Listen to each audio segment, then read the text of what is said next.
On Filax, you are live on Delete Laws. What is going on? How are you? Good, sir. How are you? I'm all right. You know, John Filax. Yeah. Officer DeCastro. We've been waiting to get you in torture cuffs for a long time, bud. Long time. You did it. How was your stay in the dungeon last night? It's horrible. Was it horrible? How are the torture cuffs? Horrible. My wrist still hurt. Your wrist still hurt, huh? I tell you, John, we've been watching you for a long time. We've been watching you on the YouTubes. We've been watching you go around and harass cops for years. And I finally got you on. I can finally really let you know what the police think of you. Let me tell you something. You auditors are parasites. You're an absolute parasite. You don't belong in a civilized society. It's people like you who make my job hard. I'm the guy who's here to protect and serve. You, my friend, are the problem. If we're parasites, who's the host? The people. You're sucking off the people with your views and likes and comments, and you're just trying to make more money for yourself, John. I mean, let's talk about that for a minute. Aren't they doing it voluntarily? As in who doing it voluntarily? The people who watch my stuff. Somebody forcing them to do it? Well, people watch your stuff, John, because you just poke your eye into the bear. That's what you're doing. You're just poking the bear. And really, you finally got whacked last night. So why would anyone want to watch that then? Well, because guys like you, you are the problem in our culture. If you would just get out of the way and let me do my job, then I wouldn't have to deal with some parasite on the scene when I'm trying to investigate things. If you want to see a parasite, you'd have to look in the mirror, because you guys are forcing people to pay you for a terrible service. That's the definition of a parasite. Involuntary host. My service is terrible? Of course it is. What are you talking about? We protect and serve the shit out of you every single day. Who are you? So when you steal people's money on the side of the road, you're protecting them? Brother, I'm keeping the public safe by pulling them over and giving them a ticket. How's that? You're taking money out of their kids' mouths. Out of whose mouth? I'm taking money out of your pocket, John, because guys like you, you go speeding down the roads and you got to get a ticket and I need to make some money. And so this is the parasite. You're the problem. You're the problem. If you So people who voluntarily watch me are the host of my parasitic activities, but people you force to pay you for your service that are not voluntary, you're not the parasite? Not at all. Not at all. We are a necessary function of government. You are a costumed remora, let's be honest, in a sea of Americans. In a sea of Americans, I'm a costume remora? Is that what you just called me? That's correct, sir. Wow. This guy's got a big vocabulary for being an uneducated dimwit who runs around with a camera poking it in cops' faces, annoying us. How close does a camera have to be in your face? If you come anywhere, see, John, you and I have never ran into each other. But if I ran into you and you came up with your camera like this, first I would knock the camera out of your hand. And then what I would do, I would pull my nightstick out, Sean. I would stick it right in your neck. And I would, till your tongue came out of your mouth. Then I'd ask you, tell me your name and badge number, like you do. You walk up and stick the camera in my face. Tell me your name and badge number. You, my friend, are the reason why people die in the streets. You. Really? What action do I take to hurt anybody? Yeah. You're getting in the way of police. What we're trying to do our jobs, and you, my friend, you are the problem with me doing my job. You mean like civil asset forfeiture? Civil asset forfeiture is a very valuable thing. The police department right now, I mean, you see this? We got all new billy clubs last week, all new billy clubs. We confiscated some, I think it was a car or something from someone. Then we sold the car. And now look at this, John. You know what this is for? It's going to stick it right in your neck. And that's not parasitic? No, dude, listen. I perform a necessary function for society. You don't have any necessary function. Matter of fact, who do you guys call you? You have First Amendment community, First Amendment auditors. But the thing is that when you went to jail the other night, John, weren't you wondering if anybody's going to get you out of jail? No. No, you knew they were going to come down and bail you out? Correct. Right. Right. And did you have, who raised the They money? told me before I even got in the squad car. Right. How much money did that cost you? Thank God people voluntarily donated their money and got me out because they must respect my message. How much money was it? $500. $500, huh? Score one for the boys in blue. So, John, you know, I saw you auditing. I saw you long time ago. I saw a video of yours. Of course, I puked and turned it off. Of but course.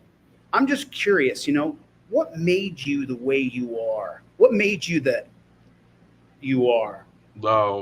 Basically, the way government operates, and 99% intimidation and a 1%, what do you call it?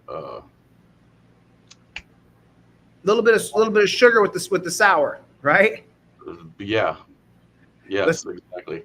That's what I offer. I offer a little bit of sugar with the sour. So, but I'm just curious, like, what was the catalyst for you to be the pest, annoying bugger that you are for the cops? What was the first thing that made you decide that you were going to come and bug us when we were doing our jobs? Well, I never really came and bug you. You guys would always come to me when I'm minding my own business. So that's how it started off. Is one of my fellow brothers in blue arrested you, and then you got all pissy? Me, they stole my money on the side of the road. Who stole your money? You guys. Cops don't steal money from people, John. That's not what we do. They don't? No. So when my freedom's impeded involuntarily on the side of the road, and then I have to pay for an extortion letter, that's not stealing? Oh, did you have your money civilly asset forfeited? Is that what happened? It wasn't civil, and no, it was just a threatening letter, what you guys call a ticket, and then I was forced to pay and show up or go to a cage. What year was that? 30 years ago, 25 years ago. Well, when did you pick up a camera and first start running around being a pest and bugging cops? When did that happen? Well, again, I didn't pick up a camera and go anywhere. All I do is live my life, and then you impede my freedom and steal my money. Oh, so you're telling me you don't go out and film cops? Wasn't I looking earlier at a video of you, and you were at some police department, and you had your camera, and you had a bunch of other felons and a bunch of criminals you were with, and you guys were out there filming the cops? Isn't that what you were doing? In the past few years, I've gone out and did some auditing, but I started this before the internet was even a thing. Oh, really? So what are you, like 60 now, 64? 47. Oh, okay. You just look like you're 60? Is that what it is? Okay. Yes. So now I'm kind of starting to get the drift here of what you're saying. You're saying that 30 years ago, one of my brothers in blue somehow offended you, and ever since then, you've been some sort of like cop watcher or auditor, or what do you call yourself anyway? Civil rights activist. Civil rights activist, huh? You're fighting for civil rights? You know the thing you swore to protect? I swore to uphold the Constitution. I swore to defend this country from both foreign and domestic enemies. I carry a gun, I carry a stick and a taser, and I perform a necessary function for society. You're the domestic enemy. No. Yeah. I'm the champion of liberty. Whose liberty? I'm here to defend your rights and defend your liberty. Then why don't you? I do all the time, John. Stealing my money doesn't do that. What money got stolen from you? You keep on saying someone stole your money. What are you talking about? When you impede somebody's freedom against their will, like a rapist, and steal their money, that's what I call stealing money. Stealing money from a rapist. I think all rapists should have all their money stolen, John, don't you? When you stop somebody without their consent and they're not free to go under threat and duress, that's being like a rapist. Okay. The only difference between a rapist and a cop is cops are after money and power, and rapists are after sex and power. Wow. So you think cops are like rapists? Well, they have the rapist mentality, no doubt about it. I mean, John, listen, I have helped so many people in my career. Like by protecting and serving and making sure that rights are respected and upheld. So they have a right to keep their money and have freedom? John, listen, you're looking at a tiny fraction, squishing your head, a tiny fraction of cops that do something wrong. Remember, it's an isolated incident. Tiny fraction. How they're not trained to violate rights straight out of the academy? Yeah, no. No, they don't teach you ways to circumvent the Constitution and Bill of Rights. In which way? Are you talking about Terry stop? Are you talking about Terry stop? Is that what you're saying? Terry stop, civil asset forfeiture, traffic code especially. Traffic code. Well, what would we do without traffic code? If there's no traffic code, how are the roads going to stay safe? Well, they pretty much stay safe because nobody wants to die on the road, so people act normal. It's not because there's a handful of cops every now and then stealing people's money. What do you mean stealing? You impede your freedom. You say, you were going 5 over. Now you have to pay us $238. Oh, I see. So you're complaining about money. But I want to get to the root of it, John. I want to get to the root of your problem with police. What's your problem? 30 years ago, somebody did you wrong. Is that what you're still mad about? You ever go to a counselor? A counselor? You ever go talk to someone about your problems? Sounds like you're bunged up. You sounds like you're bunged up over something happened 30 years ago, and you're still crying about it. It's not just 30 years ago. It's happened repeatedly, even though I haven't done anything to anybody, and I haven't created a victim. To you, it's happened to you? Oh, many times. How many tickets do you gotten? Throughout my life? Yeah. 10, 15, 20. You know what I would say to that? Not only that, I've been stopped on just walking on a sidewalk and detained for no reason. I've also was a designated driver at a party, and I took my friend's car because he didn't want to drive. We stopped at a Taco Bell. Next thing you know, cops pointing a gun in my face, having me get on the ground because when his vehicle was stolen in Cleveland, it got recovered, but they forgot to take it off the stolen list, so it still showed up as stolen. And I almost got shot because of their administrative order. That's a felony stop. That's a felony stop, John. You're in a stolen car. But I wasn't. Why don't you stop breaking the law? Sounds like you got a lot of tickets. What law did I break? 15 tickets? You break the law all the time is what it sounds like to me. If you say, what law? Not constitutional I don't know. 10 or 15 tickets? I don't got 10 or 15 tickets. How do you have 10 or 15 tickets? In your life? No, I don't have any tickets. Well, I got 3 bicycle citations just for trying to walk down my street. There's one thing. 3 bicycle sites. So is everything you're doing because you're pissy about a couple of maybe questionable calls by an officer, and so you had a couple things happen to you, and so now you're just pissy about it? Well, it's not just happening to me. It happens to millions. They steal, what is it, $20 million a year from people? I think it's a little bit more than that, actually. I'm talking just through traffic code. Right, just in the state of Florida? No, I think it's nationwide. Maybe it's 20 billion. 20 billion. Yeah. So what is going to help you remedy your major malfunction? What's going to help you get over the hump where you leave us alone, let us do our job, and you stop harassing the police? When you start leaving us alone, I'll leave you alone. Don't start no stuff and there won't be no stuff. Don't start no stuff, there won't be no stuff. Well, John, so let me just go over it. You were in a felony stop and you had guns drawn on you because the car came back stolen. That wasn't stolen. Okay, right. So we have to be concerned about our safety. And so when we get a call and we see that there is a stolen car and some giant guy like you in the car, then we're automatically going to be a little bit weary, especially because you constantly seem like you have a bad attitude. You know, we're trying to help you. And instead of you allowing us to help you, you do things that make it so that you get yourself in trouble. So the way you could help me is when a car gets recovered, you make sure 1,000% that it's put on the recovered list and doesn't stay on the stolen list. That way I don't almost get shot over something I have no clue about. Okay. So we went back 30 years in your history. You got a couple of bike tickets. So when did you pick up a camera and go out and start harassing the police? When did that happen? When was the first time? When did I go out? Well, I mean, it seems like, I've seen a lot of your videos. I've seen that you make videos of you recording cops. When was the first time that you decided you were going to be proactive and start annoying police? Well, I never go out to annoy police. No, you're annoying us. You're annoying. You're an annoying guy. I hear that, but yeah, like I said, if you don't talk to me and you don't bother me, I won't bother you. Right, but I'm trying to do my job, and then I got some poison pill around me with the camera, and I'm not sure if you're gonna turn your camera. It's gonna, like a quick would it transform into a gun? I don't know if you're gonna transform your camera into a gun, and then I have to think about my safety. If they have a camera that transforms into a gun, I want one. Well, from what I understand, John, there's people working on that in the first aid community. Is there an app for that? Yeah, we're watching. We are watching what you guys are doing over there. I mean, and most of you guys, number one, are ugly, and then number two, most of you guys are felons or criminals.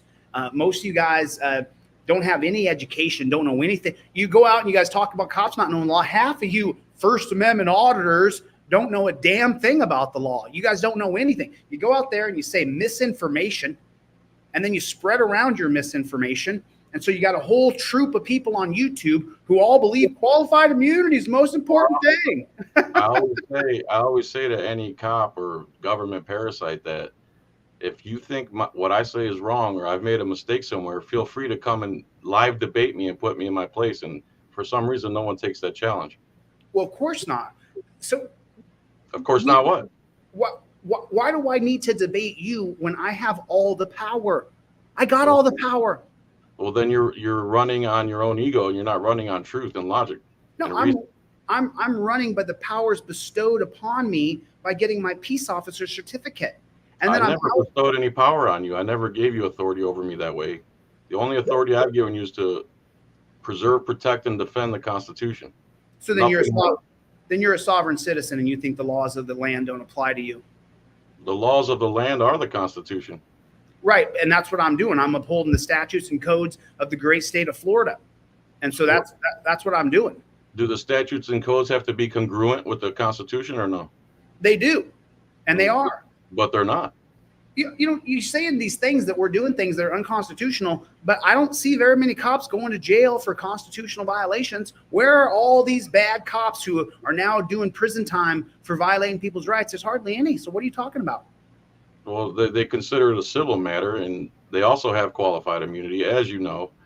Right. Harlow Fitzgerald. Plus, you guys. What case did you cite? What case did you cite? Harlow versus Fitzgerald. What year is that? I don't know the year.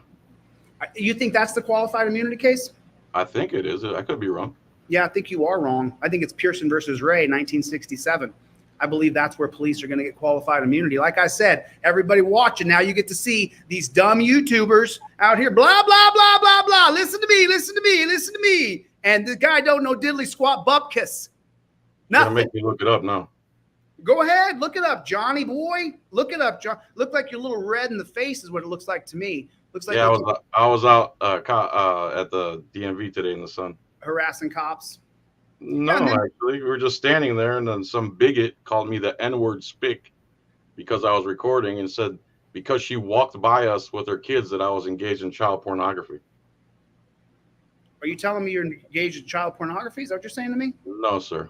Okay. I'm just checking. I just want to make sure because you a really good cop, though. I'll give you that. No, a lot of you 1A guys, are just criminals.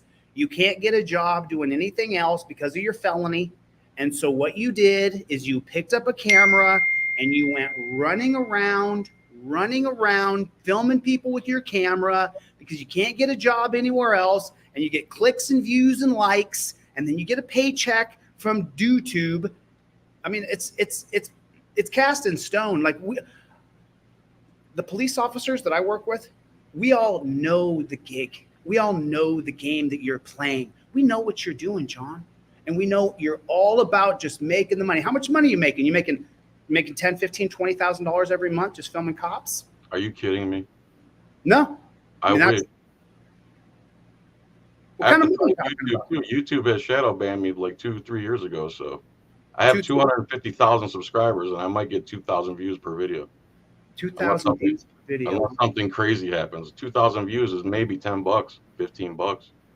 I'm glad we had a chance to talk. Maybe you should consider doing something noble, going down to the recruiting office and signing up. Oh, yeah? And joining the team in blue. That's what you should. I mean, if you're struggling, I mean, we're making good money. I mean, we're making good money here. I would not wear that costume, all that gear, just to go and violate people's rights. I couldn't do it. I'm sorry. What is this thing you keep saying that we violate people's rights? What are you talking? Listen, Terry versus Ohio makes it so that as soon as I see you, the very first second I see you, I can run up and grab you in the name of officer safety. How does a constitutional right amendment change? What's the process? Oh, so let me explain something to you, Johnny boy. So when the Supreme Court does a holding for all of the First Amendment auditor supporters and all you guys out there who hate cops, let me just explain it to you. When the Supreme Court of the United States, when they do a holding, John, that is the Constitution. That is the definition and the determination of the Constitution. Terry versus Ohio, that said, no warrant shall issue but upon probable cause, that changed. How can that change without 2/3 of the states ratifying it? The Supreme Court said. Well, the Supreme Court isn't the ultimate decider. The people are. Well, right now, looks like you guys aren't doing so good. Looks like the Supreme Court's making all the decisions. Don't worry, our numbers are growing, and ever since this movement started, there's more auditors than you could name. 5 years ago, there was only like 10. Movement? What movement? You gonna go have a bowel movement? You gonna take a dump? You know, I took one a while ago. I looked just like a cop. It was weird. Oh man! But what I'm saying is I want you guys to understand this, okay? When the Supreme Court says, when the 9 people who are appointed to be justices, when they make a holding, typically that holding will remain for 40 to 80 years before the next group of guys or girls, now we're getting more and more women on the court, and that group will then look back after all those other people are dead, and then they'll change it if it's unconstitutional, but the people never do. The people don't change anything. It's all about the Supreme Court. It's the Supreme Court. Could change things overnight if they really wanted to. Well, how would that happen? Well, they would have to assemble in their local governments, and they could say, we don't care what the federal government says. This is how it's going to be in our city. Make sure you keep an eye on John Filax. I think he's calling for violence. He seems like he's calling for evil revolution. Filax is calling for a revolution. I am upset that I think you're right about. Why did I think it was Harlow versus Fitzgerald? Oh, I know. A bunch of dunce cap YouTubers, just like that moron James Freeman. Qualified immunity, qualified immunity. The way I entered your life is I Terry stop your ass. But, John, you're lucky I wasn't there last night. I'll tell you what, if I had been there and I got to put the torture cuffs on you, buddy, oh boy, you would have been sitting sideways the next day. Don't worry. Officer Snaggs did a great job wrenching my hands the wrong direction and having my shoulders burn up and having me sit sideways in the back where I couldn't get any air. Attaboy. And in the meantime, he was looking up how to get me for carrying concealed pistol because I didn't have an ID on me. He was trying to throw an extra charge on me. Is that what happened? So let me guess. When they put you in the cuffs, after they got you in the cuffs, they took your hands and wrists and twisted them behind the cuffs, right? Yeah, so that's pretty much the first thing they did, yeah. Right. Even after they stopped wrenching my hands, though, they were not the right direction because if they do them right, they're a little uncomfortable, but they're not pain. Like, I'm still sore. And then finally, when I told him, dude, this ain't working, my shoulders are burning up, my wrists are hurting really bad. Finally, then he decided to put on 2 sets of cuffs. And he says, I'm doing that as a courtesy, not because I have to. I think he was getting off on me being in pain, honestly. You know, here's the thing, I did read the police commissions and the 4 police commissions that I've read, the Seabury, the Wickersham, the Knapp, and the Mullen. Apparently some other want to see little tiny Dick Leto. Apparently he's got some website called Delete Laws. And on that Delete Laws website, you can get those police commissions and you can read that every one of us, and me included, John, we understand that this job is a physical job and it's going to require a little bit of physicality. And look, you're functioning today. Do your hands still work? Yes. Okay. Well then, so you had to go through something a little bit. You're still alive. You got the cuffs off. So then let's talk about this. So they put you in the car and they put the cuffs on you. You said they were too tight, right?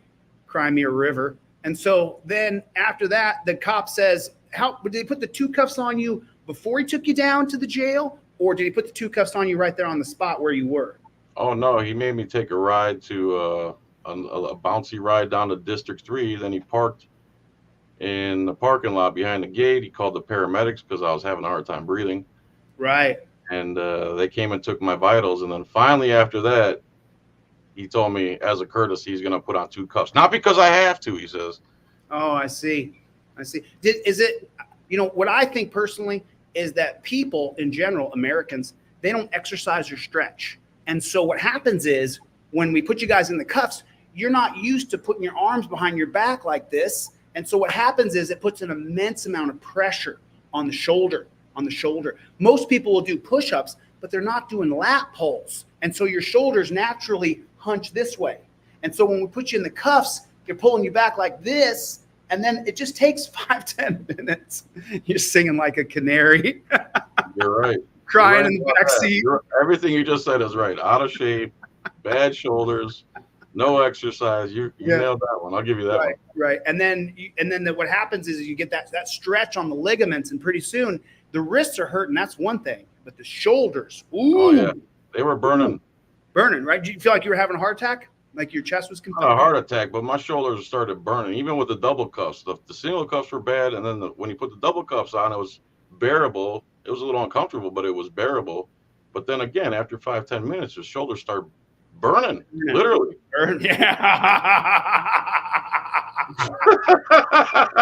Yeah. All right, man. How long are we gonna do this? No, I'm staying here. I just want to ask you something else. So now you get you in the car, and then they take you down to the pristine jail down there.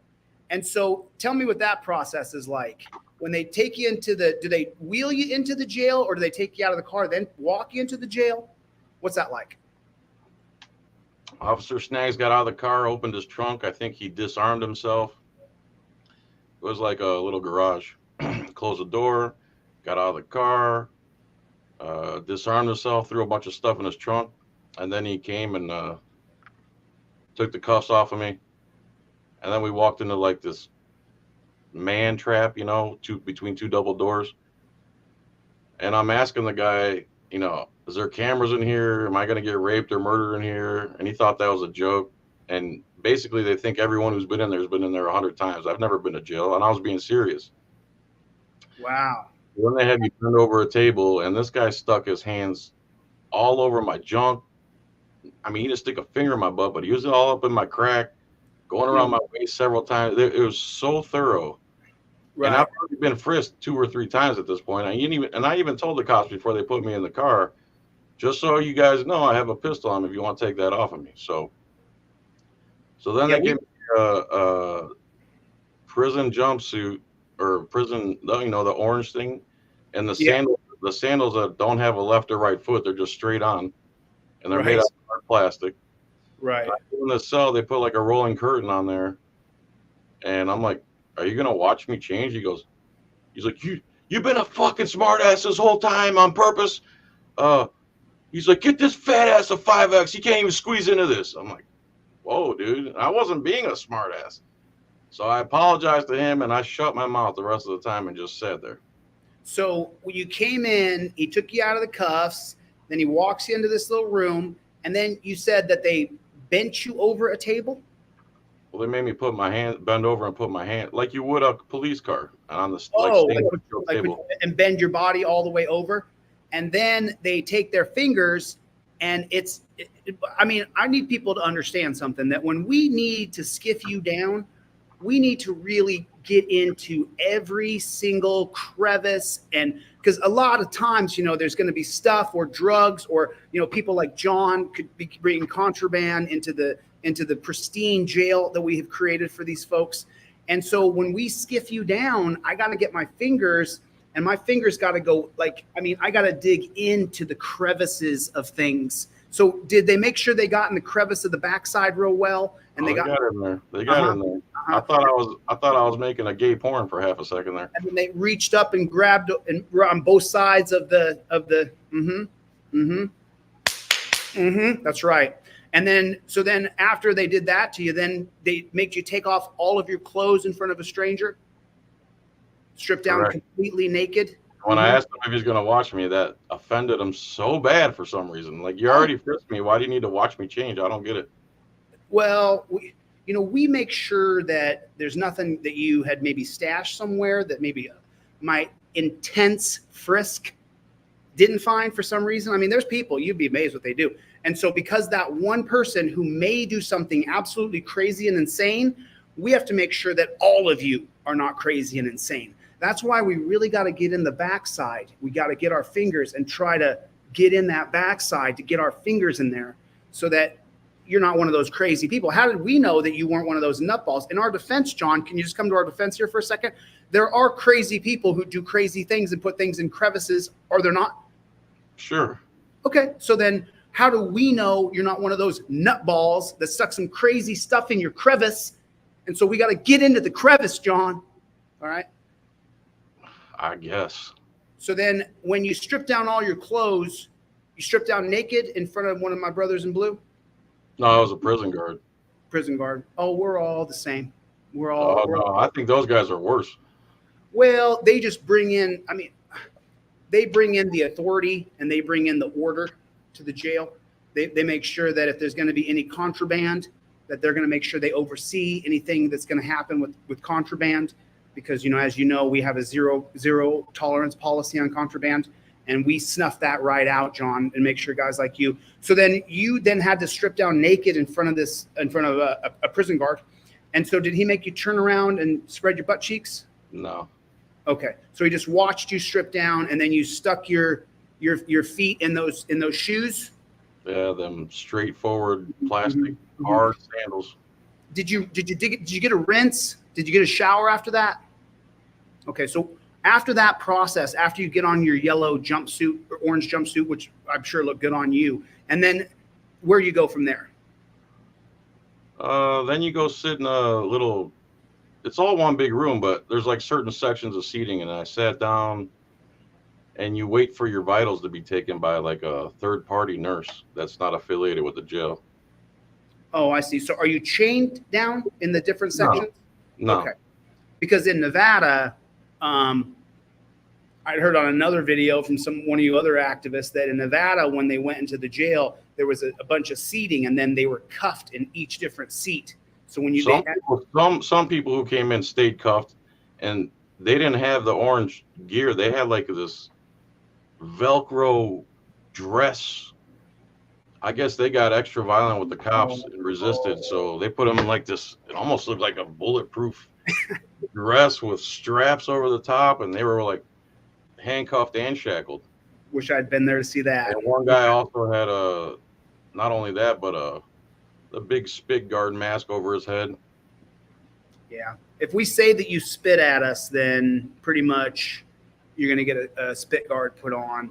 And then a lot of those guys that have on the skirts and stuff like that, John, I'm really surprised that didn't happen to you, because had I rolled you in there, I would have said, he's violent. Make sure you keep him shackled up and put a skirt on him, because that's how we punish a little bit. It's perfectly within the boundaries of the law, perfectly legal. All we have to do is say that we fear and that you were violent on the outside and that you need to continue the protocols for a violent offender on the inside. And so some of those people who you saw in it kind of looks medieval a little bit, but at the end of the day, we're just doing our jobs. And right. so you're lucky. You're lucky that you didn't get put into a chair. They did that to somebody. Oh, so while you were there, so it's one thing for you to get arrested and booked in, fingers in the crevice, and then it's another thing. Then you saw these guys who were in skirts, and then you saw somebody else in a chair, right? Well, he was resisting. They took him to a cell, and he was resisting, and it took like 5, 6 of them to get him into this restraint chair. Yeah. They're pretty, I don't know. I see that there's, as far as the jail goes, I see where, but, if you ever seen the movie Roadhouse, that you have, right?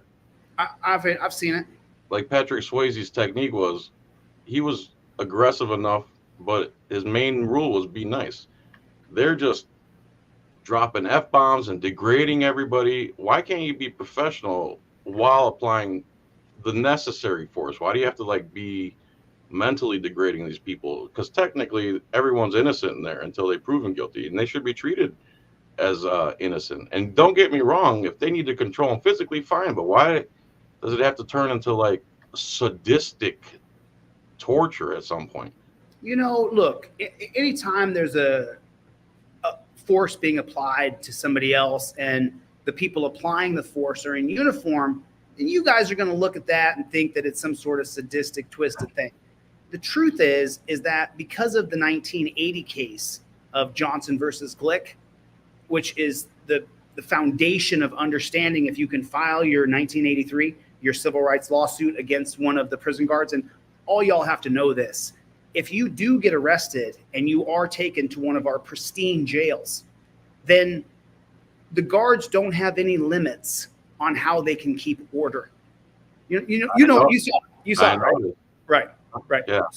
So if you do get arrested, then all y'all need to understand something. I'm going to treat you fair on the outside because there's cameras on me, and really the only thing I can actually do to you is cuff you up real well and then make sure that those wrists gets twisted and stuff just to let you know that you violated, the law. You guys get a little sadistic on the outside too. It's not, again, it's not professional the way you guys. Well, you can say that, but just to stay on the point here, that you need to understand, John, is that you're damn lucky that you didn't get killed in that jail, because if you get too far out of line in jail, then those guards, they're allowed to keep order.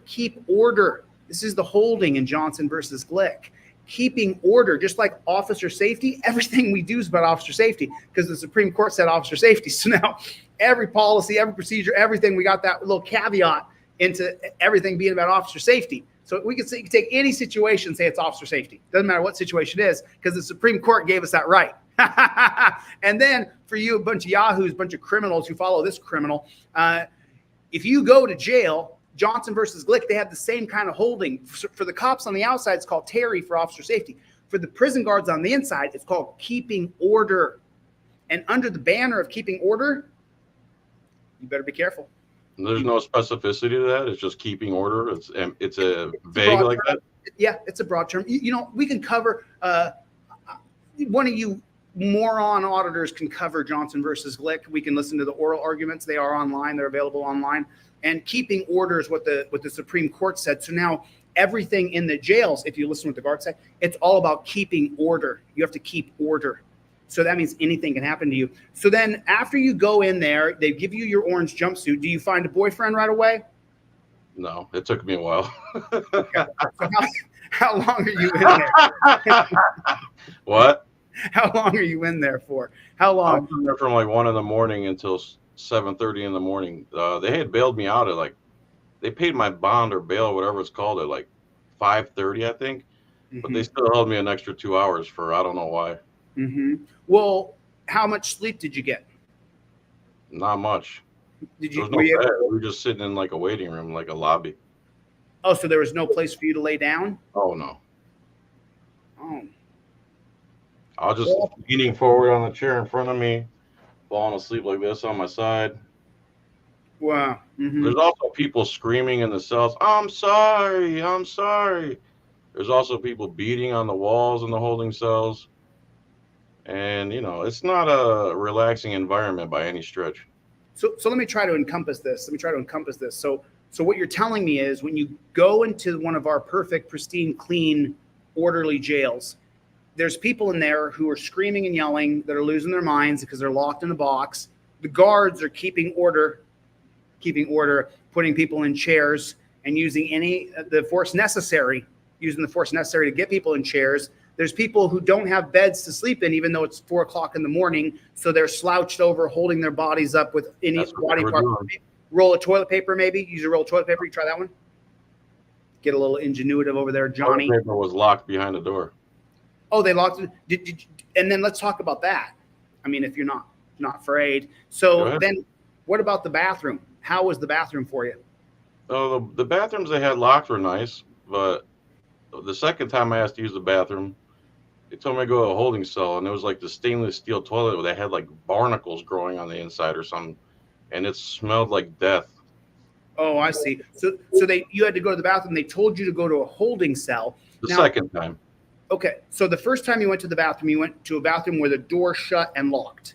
It's shut and locked, and half the window, there was a window. Half the window was like frosted, and the top half was clear. So people can just look in there at you taking a number 2? If yeah, technically, yeah. Right.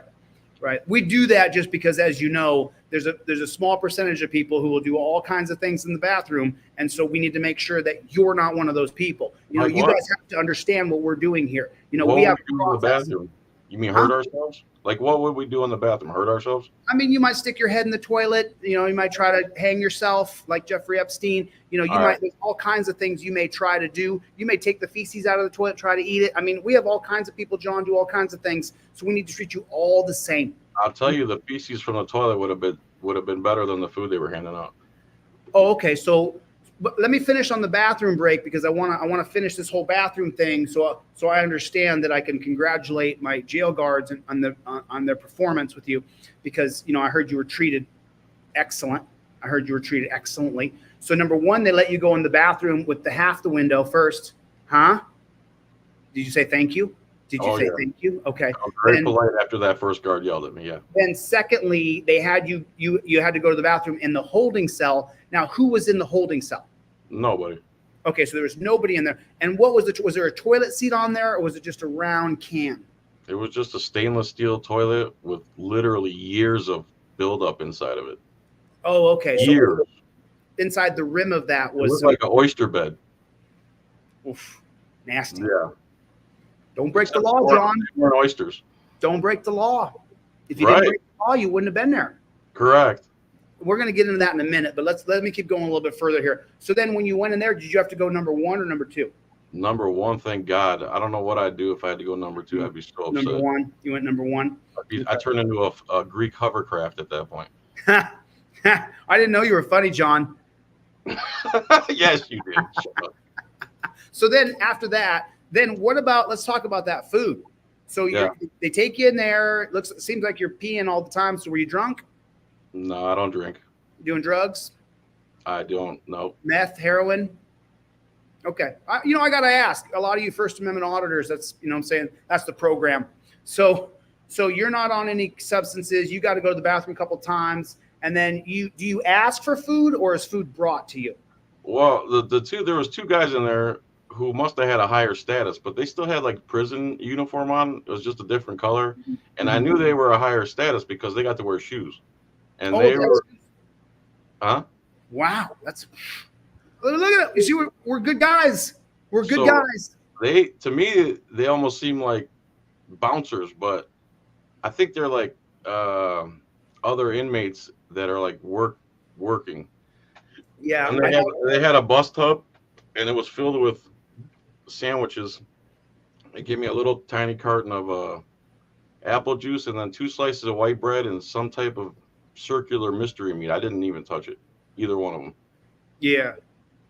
I just drank water from the water fountain. That's it. Yeah, I would recommend that you don't eat anything or drink anything in jail if it's not in a sealed container straight from the manufacturer.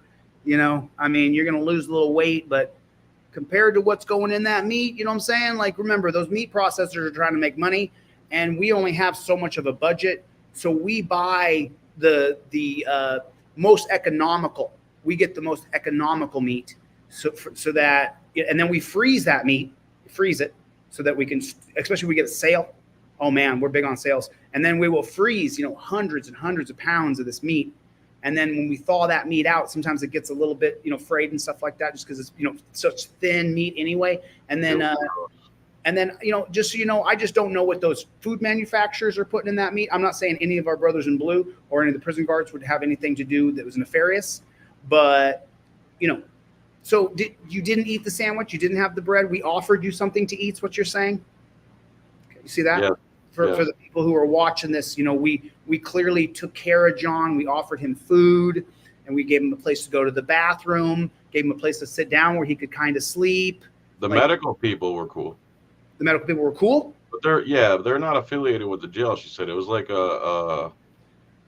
it was a grant or donated services for prisoners. Somebody donated the money for the prisoners or inmates or whatever you want to call them to get medical. And, they ask you all the questions like, you want to hurt yourself? Do you see a future for yourself after tonight? And how do you feel about what happened to you tonight? And is there anybody else you want to hurt? And well, let's talk about that for a minute. How are you feeling? How were you feeling at that time? What were your answers to those questions? how was I feeling? Yeah, I mean, did you feel like? No, I don't want to hurt myself. No, I don't want to kill myself. I don't want to hurt anybody else. I don't want. And when they asked how I'm feeling, I just said disappointed. What am I going to say? Right. So, all right. So then we went over the bathroom, we went over the booking, and then your cuffs, and then you're going to get bonded out. You get bonded out at 5 a.m., you said, and then they leave you in there till 7 a.m.? Till 7:30, and then they yell, John. I wake up. They go, come on over here. And everything they do is like forceful and aggressive. The way they speak to you, like the one guy didn't read English, so he went to the staff bathroom and he tried to hit the handle, and he couldn't read the sign that says staff bathroom. So a little light pops up. So instead of the prison guard saying go around the corner, he has to grab him physically by the shoulder and pull him. There was that. And so at 7:30, he wakes me up. We go down this hallway, and he's like, hey, man, the lieutenant or somebody's really doing you a favor here because we're about to have shift change. And if we have shift change right now, you're not going to get out of here till 9 a.m. So they were doing me a favor by letting me out 2 hours after my bond was paid, so I wouldn't have to go through shift change. We're good guys overall, Obviously. We're good. I mean, look at the favor they did for you. And they helped you out. Somebody, if you try to ask them questions, they would literally just go off on you. Like you weren't even allowed to ask questions. Yeah. And you're not allowed to know. You're not, I go, sir, do you mind if I ask you a question? Like, how does this work? And he was so perturbed that I would even have the nerve to ask him how this process works. So if you want my advice, when you go to a jail like that, shut the hell up, run through, bear it out as best you can, and try to get the hell out of there. I can't believe, John, that I'm going to agree with you. But the thing is that the jailers, just so you know, they're very vulnerable there. They tried. All those jailers tried to get the badge on, but they couldn't do it. So they took the job as a jailer, and then they know that they have every right to keep order in that jail. And so that means what we're, not we, but the jailers, what they're going to do is they're going to jerk you and tug you and pull you and push you so that you lose your mind. And then the jailers are going to come in and they're going to. I agree with that. They really try to mentally break you down. They really do. And they're going to keep order. They're going to keep order right there. You saw it, right? The brand of violence that you saw for 7 hours. Mm-hmm. On a scale in your mental, what it does to your brain when you leave the jail, what was that at 1 to 10 when you saw that violence? I think if anyone's in there for more than 7, 8 hours like I was, you're going to start, what's the proper word? You're going to start freaking losing out it a little bit. You're going to start losing it a little bit. Yeah. And if you're not strong up here, I'm not saying I'm that strong. I've never been in that situation, but thank God the guard told me I was being a smartass, and basically he outlined how they are in there, and from then on, I was just like, I would advise folks who go to the jail to shut the front door, and the small amount of aggression you receive from the jailers, tiny. Even if you get put in a chair, or if you get put in a skirt, or if they decide to cuff you up, if you do anything extra from there and you're already out of order, you're asking for it. Yeah. There's just so you know, and I wouldn't ever endorse this, but from what I understand, at a lot of the jails across America, Lawrence County, Franklin County, there's 20 different counties, lots of jail deaths from people who go in 25, 30, 35 years old, perfect. They're not old like this guy here, 48, 49 years old. What were you again? 47? 47, yeah. Yeah. Old as dirt over here. So, but young people. How old are you, Officer Castro? I'm 48. Okay, go ahead. So, you know, I just want to make sure I try to, you poke the bear all the time when you go out with your camera and you annoy the cops. So I'm just giving it back to you while I finally got you on here. Everybody can see that, you know, we're not the beta males. You guys are the beta males. Okay. So back to what I was saying though, if you do go to that jail, you better be careful, because my prison guard brothers in blue, they will deal with you. So then who picks you up? Some of the nastiest people I've ever seen in my life. Well, remember, they're trying to tweak you so that you snap. They do a good job. Right. Remember, if you snap, what happens? Keep order. Keep order. We're keeping order all over you. So you get bailed out, and then you got to sit there, and then they do you a huge favor, which I hope that you wrote a thank you letter.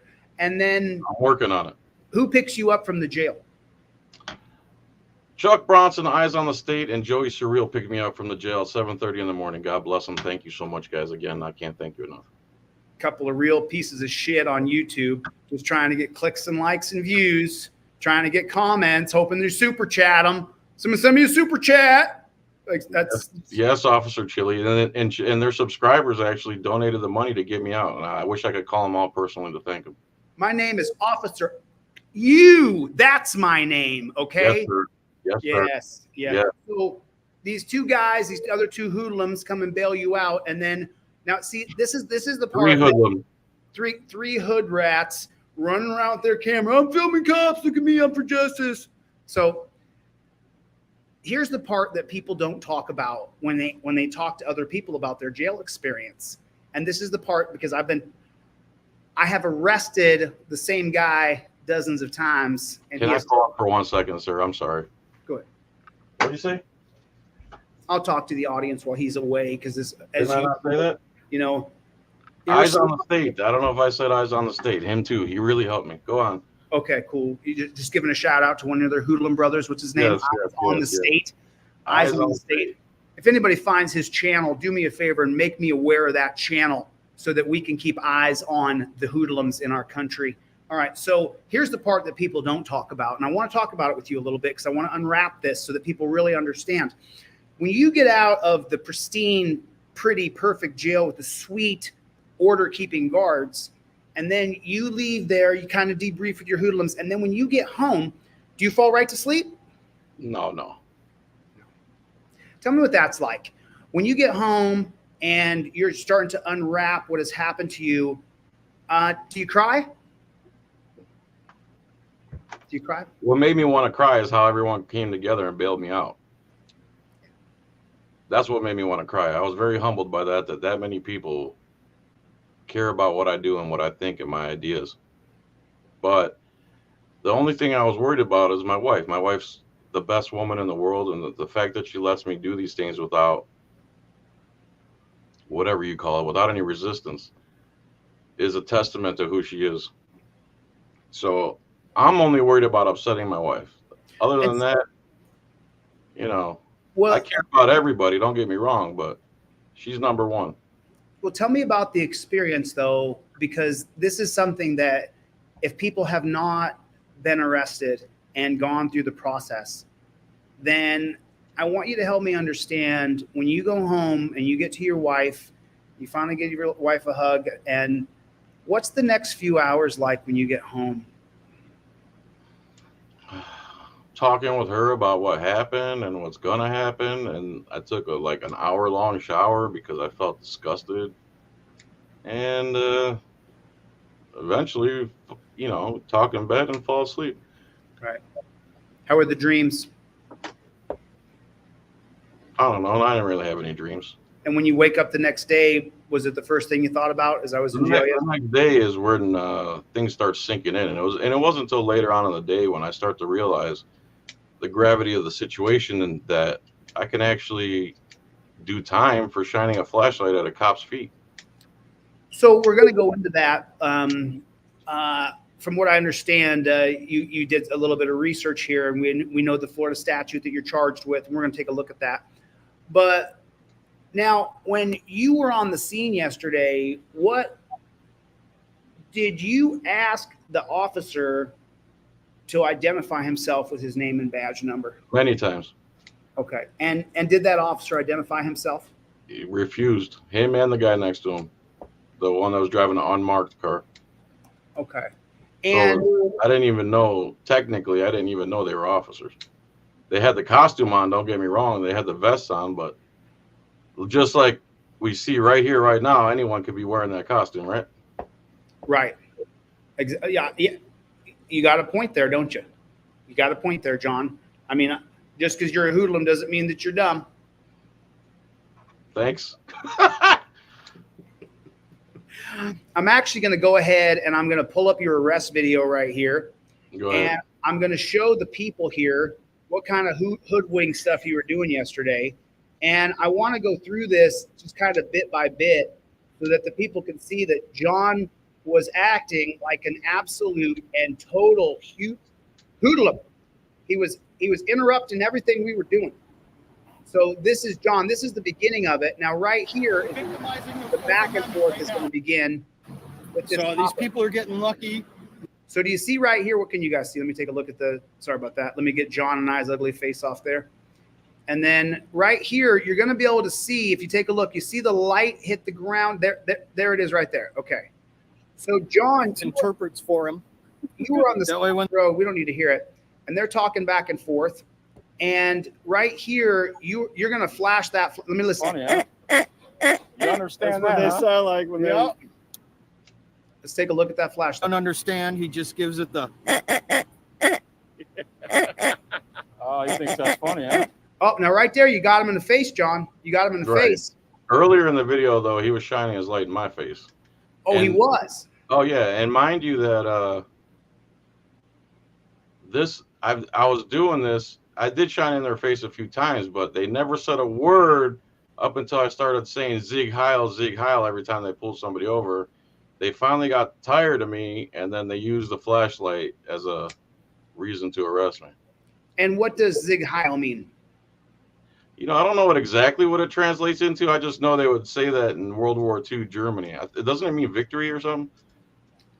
I don't know what the exact definition of it is. I was hoping you would know the answer. But so now he flashes the light at you. You flashlight him. Let's hear. You understand? Let's hear what the cop says right here. They sound like when they understand that language. So they don't say a word right there. They didn't say a word up until the very end of my video because I was using the flashlight most of the whole time. Okay, so there was a flashlight there. And now look down here at the bottom on the square on the bottom. You guys can see what I'm looking at in the lower right-hand corner. That's a car flat. There's the light again. Okay, let's take a look at where that light went. But they know the cops all knew who I was. Like 50 miles an hour. They never even took my light. How fast he went there? Holy crap! That would suck if one of these guys got ran over. Standing in the dark. They don't really seem to have too much of a problem with what you did. It didn't seem to be interfering with them or obstructing too much. No, not till they got tired of my speech. Honestly. Let's see when you said Zig Heil. SUVs got one of those. You hear those other hoodlums over there talking with him? I do. What's up, my man? Let's kind of scrub real fast so we can just see where he's going to say Zig Heil. I want to see if the conduct of the officers changes. There's the flashlight again. Yep. The Zig Heil was every time. I was letting everyone go by for some. The Zig Heil was what? Every time they stop somebody and force them to go into the private bank property, I would say it. And here towards the end, they just completely stopped pulling people over. Yeah, I saw that. I think that they were on the radio. Or on the phone, yeah. Or right. Both. I think when we see them texting right here, I think that when we see them, so this cop over here, he's going to start texting in a second. Mm-hmm. And I think that when that happens, I think he's planning your arrest. Yeah, they're conspiring at that point. So now let's just hear what he says right here because it looks like he says something. Let's hear what he has to say. Peace. What law is that? From work, we don't need freedom. Really traveling around a free country. We don't need that in this country. We don't need freedom. We need our police to crack down on people trying to get home from work. Stop shining the light in my face. You're blinding. It is not in your face. What law is that? It is not in your face. Who are you? The only way it would be in your face is if you stick your head between your legs. What's your name? Please turn the light off in my face. What is your name? Clearly Well, the second time it wasn't in his face. on the ground, moron. Are you deaf, dumb, and blind? So now these gentlemen have not identified themselves to you. Is that correct? They haven't identified to you yet? Never once did they identify themselves. So you don't even know if they're actually cops or not. I have no clue. Okay. Okay. So What's your name? Okay, don't ask me to do stuff you won't even identify, according to your policy. How do we even know you're a cop? All of it. You won't ID. So you guys verbally begin to complain and joust about that they won't identify themselves to you. Yes. So the flashlight going on multiple times now, these gentlemen won't identify themselves.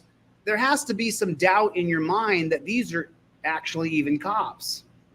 I'm pretty sure they're supposed to ID themselves, especially if they're going to take action against you. Nobody Without warning, maybe say, I'm Officer so-and-so, and if you don't stop that, I'm going to put you under arrest for obstruction. No warning, no nothing. All they did was call a couple, 2-3 goons from the 50 that were standing back there doing nothing to come and pick me up. I mean, nobody would ever dress up in a cop costume and pretend they were a police officer, would they? I doubt it. That would never happen. Nobody would ever. Officer DeCastro, may I use the restroom and take a couple quick puffs? Go ahead. Come All back. right, I'll be right back. Thank you. We'll see. We'll see in a second. Let me know when you're back, John. So, part of the reason, hello, everybody. Good to see you guys. Good to see everybody in here. Dan Hanlon, Katie, Gloria, and Qualified Immunity. Good to see you. Chuck Bronson's in the house. Everybody, Chuck Bronson, make sure you get over here to Chuck Bronson and subscribe. I dressed up like a cop because there's a very important point to what John is going through and what John is saying with Chuck Bronson, who was at the scene. You can hear Chuck talking. Anybody can put on a cop suit and you wouldn't know if they were a cop or not. The gentleman asked the police officers on the scene if they were cops, asked them to identify their name and identify their badge number. And as you can see, almost anybody can go down. You can go down and for less than $500, you can rent an exact cop replica clown suit. I mean, police officer uniform. So that's what my point is here today, is that absolutely anybody can put on a badge and put a radio on and put some cones out.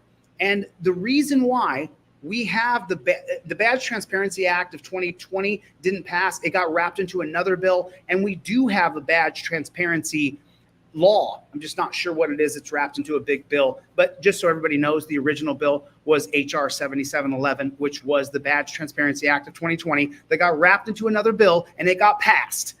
So just put that in your pipe and smoke it. Okay. So anybody, though, the reason why we have the 2020 Badge Transparency Act that eventually was passed in another bill is because we need to be able to identify the police in the United States of America. We need to be able to say, what's your name and badge number? And they identify who they are.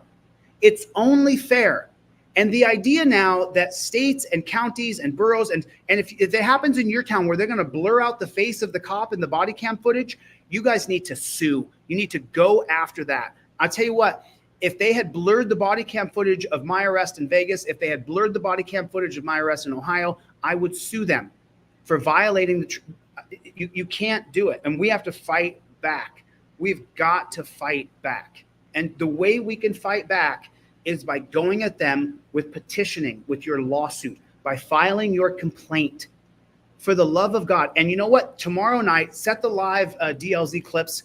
Tomorrow night, I'm going to teach you guys how to use ChatGPT to file your FOIA, to file your demand for return of property, to file your body cam request, using the sunshine laws in your state. I learned so much on ChatGPT this past week I'm going to share it all with you tomorrow. There are people here in this chat now who I've sent this video to that I'm going to show tomorrow. And I'm going to go over it in amazing detail. It'll be an hour tomorrow. Set it aside. You're going to learn how to use ChatGPT. Right now, I guarantee you, because I was the same way, a lot of you were just trying to figure out how to use it, trying to figure out what I can get out of this thing, asking direct questions. Hey, who were the judges on the Supreme Court during the Dred Scott holding? And it'll give you the list of the judges who were on the Supreme Court during the Dred Scott holding of 1857. I saw a video that one of the moderators sent me, and when I saw the video 10 days ago, since then, ChatGPT has come alive. It's unbelievable what I'm going to teach you tomorrow. It is unbelievable. Your entire game in accountability just changed.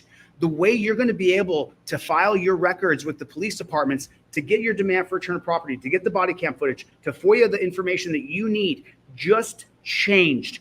I will stop getting emails of people saying, Chille, can you file a demand for return of property for me? Can you? Because remember, I put them up there before where I was trying to do customized for each individual person, a demand for return of property, or for the body cam footage, whatever I was going to do. Tomorrow, you guys will learn how to do it yourself. Tomorrow is a huge learning opportunity. And then make sure you guys share that video, because tomorrow night, I'm going to teach you guys exactly how it's done. You ready to go, Johnny? You good? Are you good, sir? Mm-hmm. Okay, cool. Thank you for that, sir. So now let's just go into it a little bit more here, because I want to just show them what happens here. Impersonating. You want translate. What's that, John? I didn't say that was the video. Oh, well, you shut the front door, okay? We're busy right now. Yes, sir. That means name and badge number in Pig Latin. He's like, officer safety, officer safety. He's screaming officer safety because Terry versus Ohio. He's making my shoes shine. Okay, hold on. We're going to fast forward. Oh, this is the last couple minutes. Let's just watch it through. What's up? Tony macaroni. I wonder why he stopped pulling people over now. Yeah. So he's got the light. Now, John, that's the third or fourth time you flashed the light out of them after they told you to stop. Was there any warning that you would be arrested if you didn't stop what you were doing? No. Did they say to you that if you don't stop doing this, I'm going to place you under arrest? Never once. Okay. So now we've seen John flash the light on these people, and they're kind of having a, what do you call it? An ego contest, keeping it PG here. So they're seeing who's got the bigger ego. And so they're going back and forth here, flashing the light. Cops flash the lights at your face. So John Filax is returning the favor of flashing the light at them, but no warning for arrest and no identification. See, Thomas, it appears the wet. It's not in your face, dummy. It's clearly. I'm shining it on your shoes. Oh, it is not. Who are you? Identify. He's doing like the stop resisting when nobody's New school, resisting at what's all. up? So now at this point, they've stopped stopping any cars because they're plotting your arrest. Right. Okay, so there's a minute of this video. You're making it hard for people to be free. Now here. I know it, right, Charlie? They always complain about the flashlights, but they do it to everybody else. Oh, so then it's exactly as I said, John. You guys are pushing back that they put the flashlights at us, but you're not putting them in the face. You did put it in the face one time. I did early on, and they did because they did it to me. But for the most part, it was at their waist or at their shoes. Never. Okay. They come. Oh, here comes a whole bunch of them now here. There we go. Always complain about the flashlights, but they do it to everybody else. There they come. Oh, here comes a whole bunch of them now here. There we go.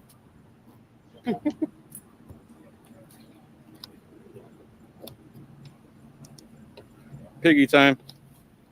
Now you have now because they haven't warned you, you have absolutely no idea that these guys are walking over to arrest you. No clue. Oh man, and so okay, so I'm frustrated. All right, sir, put your hands in your life, man. Just fun back, sir. For what? What law? Journalists can't use lights. Multiple warnings about what? Obstruction of what? No, not multiple warnings, multiple saying, get the light out of my face, stop shining that light at me. But no warning that if you don't, you're going to be placed under arrest. And you don't even know if they're cops. Right. Technically, no. Obstruction, huh? I don't know what you're talking about. That's his property. Yep. He's taking it.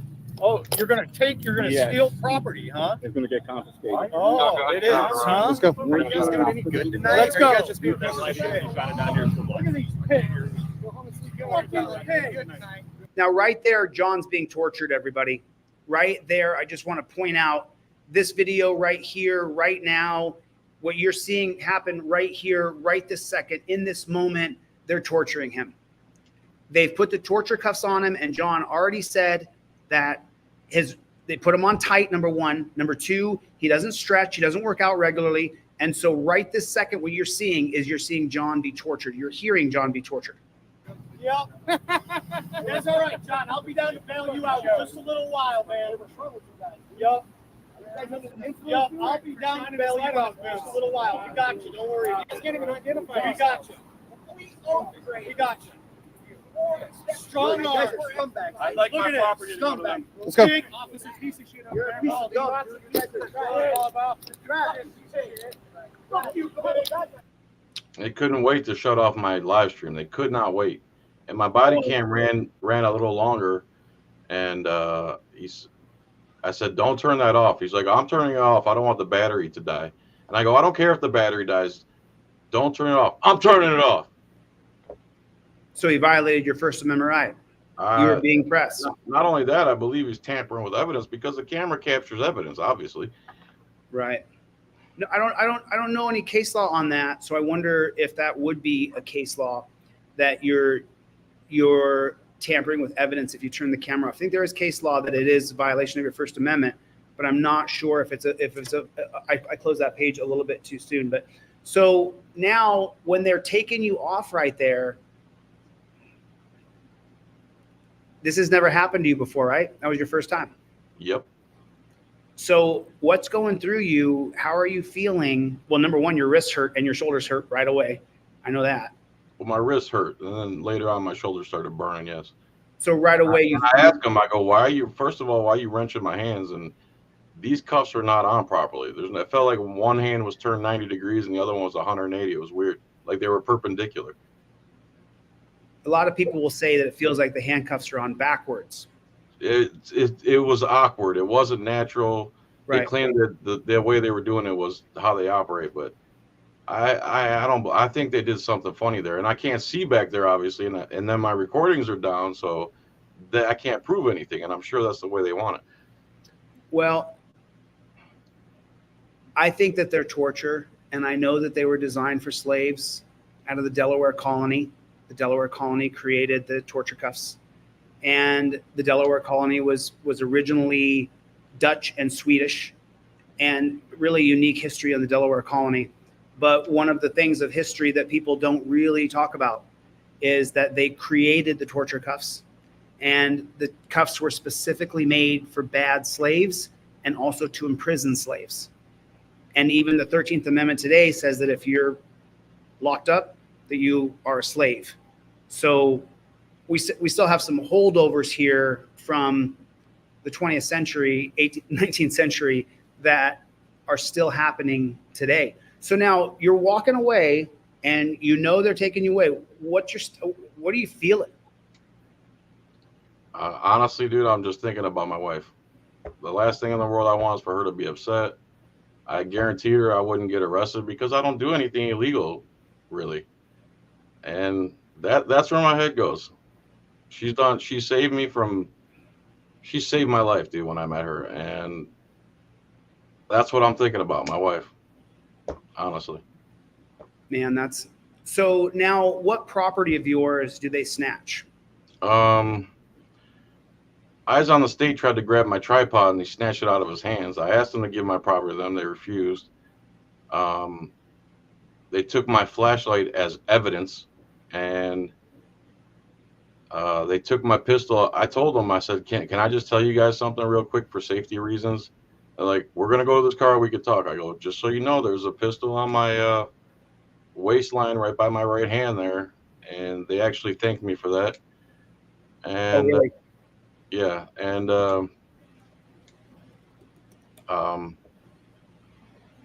so my pistol and my tripod and my translator went to safekeeping or something like that.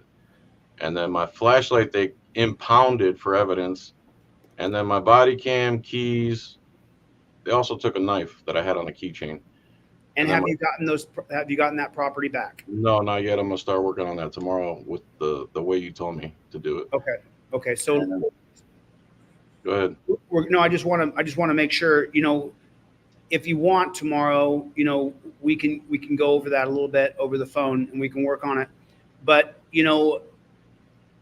I showed John the Chat GPT video I'm showing tomorrow night, and maybe it's good stuff. Maybe we should record that, you and I, and I'll show you guys using Chat GPT how to file for a demand for return of property. And that right there is going to help. I don't know about you, John, but I get hundreds and hundreds of emails of people who tell me the cops took my property and I can't get it back. So from what I've learned, the little tiny bit of knowledge that I know, is that you can file a demand for return of property, and then depending on which state you in, homie, you can then file a writ of mandamus and force a hearing to get your property back. This is what I've learned. You guys are welcome. What's a writ of mandamus? A writ of mandamus is where you're mandating or forcing the court to move. You're saying, I want the court to move. And so depends on which state you're in. There's going to be different kinds of things in different states. In the states that I was in, it was in a writ of mandamus and the research that I did. So, but using ChatGPT, I will show you guys how to know after you file for your demand for your return of property, then do you file a writ of mandamus, or is it another type of thing that you file with the court to move the court to have a hearing about your property? So the things that you listed, the only list of contraband, just so everybody knows, is what was used in the criminal act. So the criminal act that they're charging John with was flashing a light. So the flashlight that they took is going to be understood as contraband in the legalese words. The other items, his gun, his knife, his tripod, none of those were used in the commission of his so-called or accused crime. So he has a right to demand his property back. And if he doesn't get his property back, he has a right to file a writ of mandamus or whatever is similar in the state of Florida. And we're going to teach you guys that tomorrow night. Tomorrow night, we're going to learn that. And hopefully, John, you get your stuff filed and we can show it. Chuck Bronson, I sent you a StreamYard. If you want to jump on, I want to hear what Chuck Bronson has to say as well. So now, what do you want to say? I came on in character and I was playing games here because I want people to see that anybody can dress up in a cop costume. Right. You ask those cops to identify 10 times and they refuse. Right. So now I asked for the supervisor several times. He refused. Right. They're playing act like they can't hear you. When they don't want to answer something, they just act like they can't hear you. Right.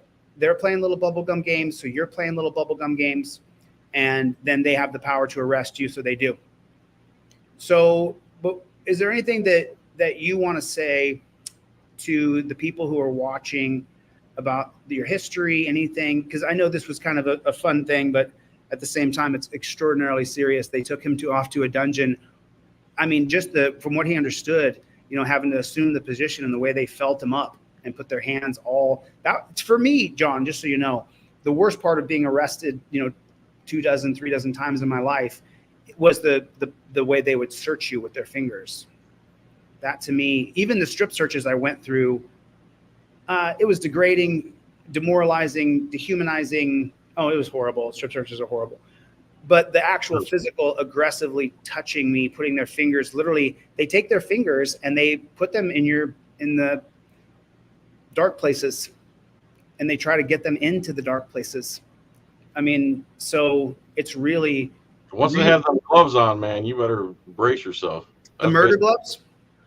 Just the gloves. Once a cop or anybody starts putting on gloves, something's about to go down.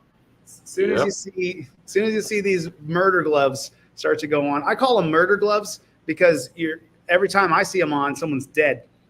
Oh, I see. Okay. Every time I see them putting on the gloves, someone's been killed. horrifically, terribly by the police. So now you're charged with obstruction. Is that correct? Yeah. Okay. Is that a misdemeanor or a felony?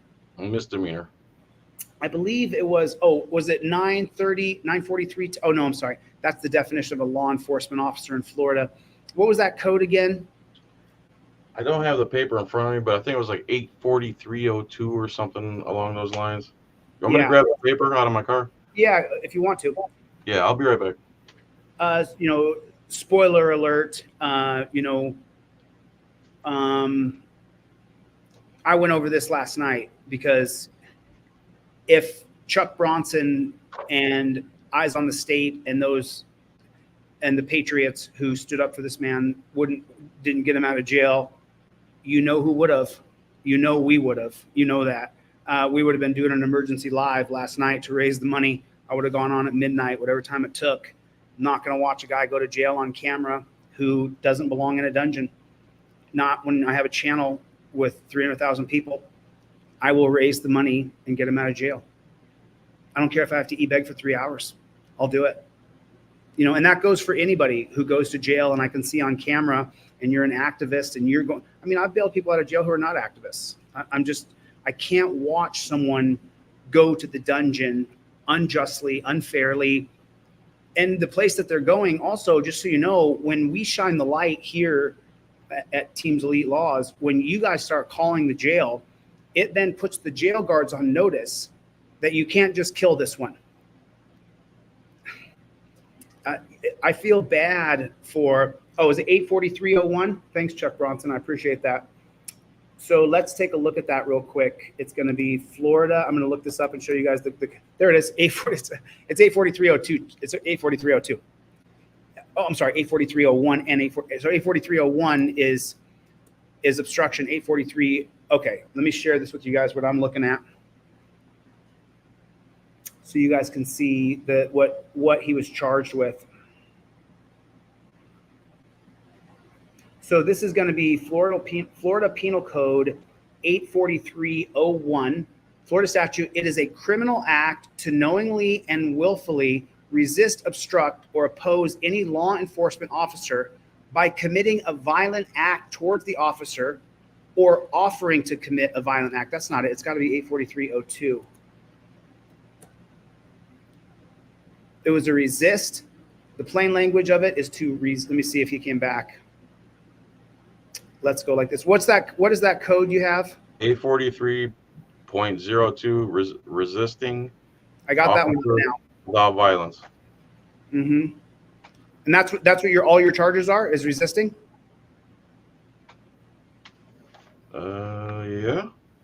How can they charge you with resisting when you willingly went with them? When you just submitted? They're saying that I resisted his lawful orders of, can you please stop putting that in my face? But he didn't say it was a lawful order. He didn't give you any kind of warning. Nope. And then if I knew they were going to arrest me, I would have taken my flashlight and stuck it in my pocket and I would have been done with it. Right. And so there was no warning on that. They just came over and arrested you. And so then if anybody wants this and you guys want to take a look at it, what we looked up last night was the Tampa Police Handbook right here. This is the City of Tampa Internal Audit Department book, policy and procedure manual for the Tampa Police Department. And so this is 140 pages. I think John's going to take a look at it over the next few days. I'm going to read the whole thing. And then if anybody here wants this, I can put the link on my website, or you guys can just look it up. I got this offline. It wasn't hard to find. Policy and procedure manual for the City of Tampa Internal Audit Department. And in here, you're going to find that the Tampa Police Department, and I haven't found it yet.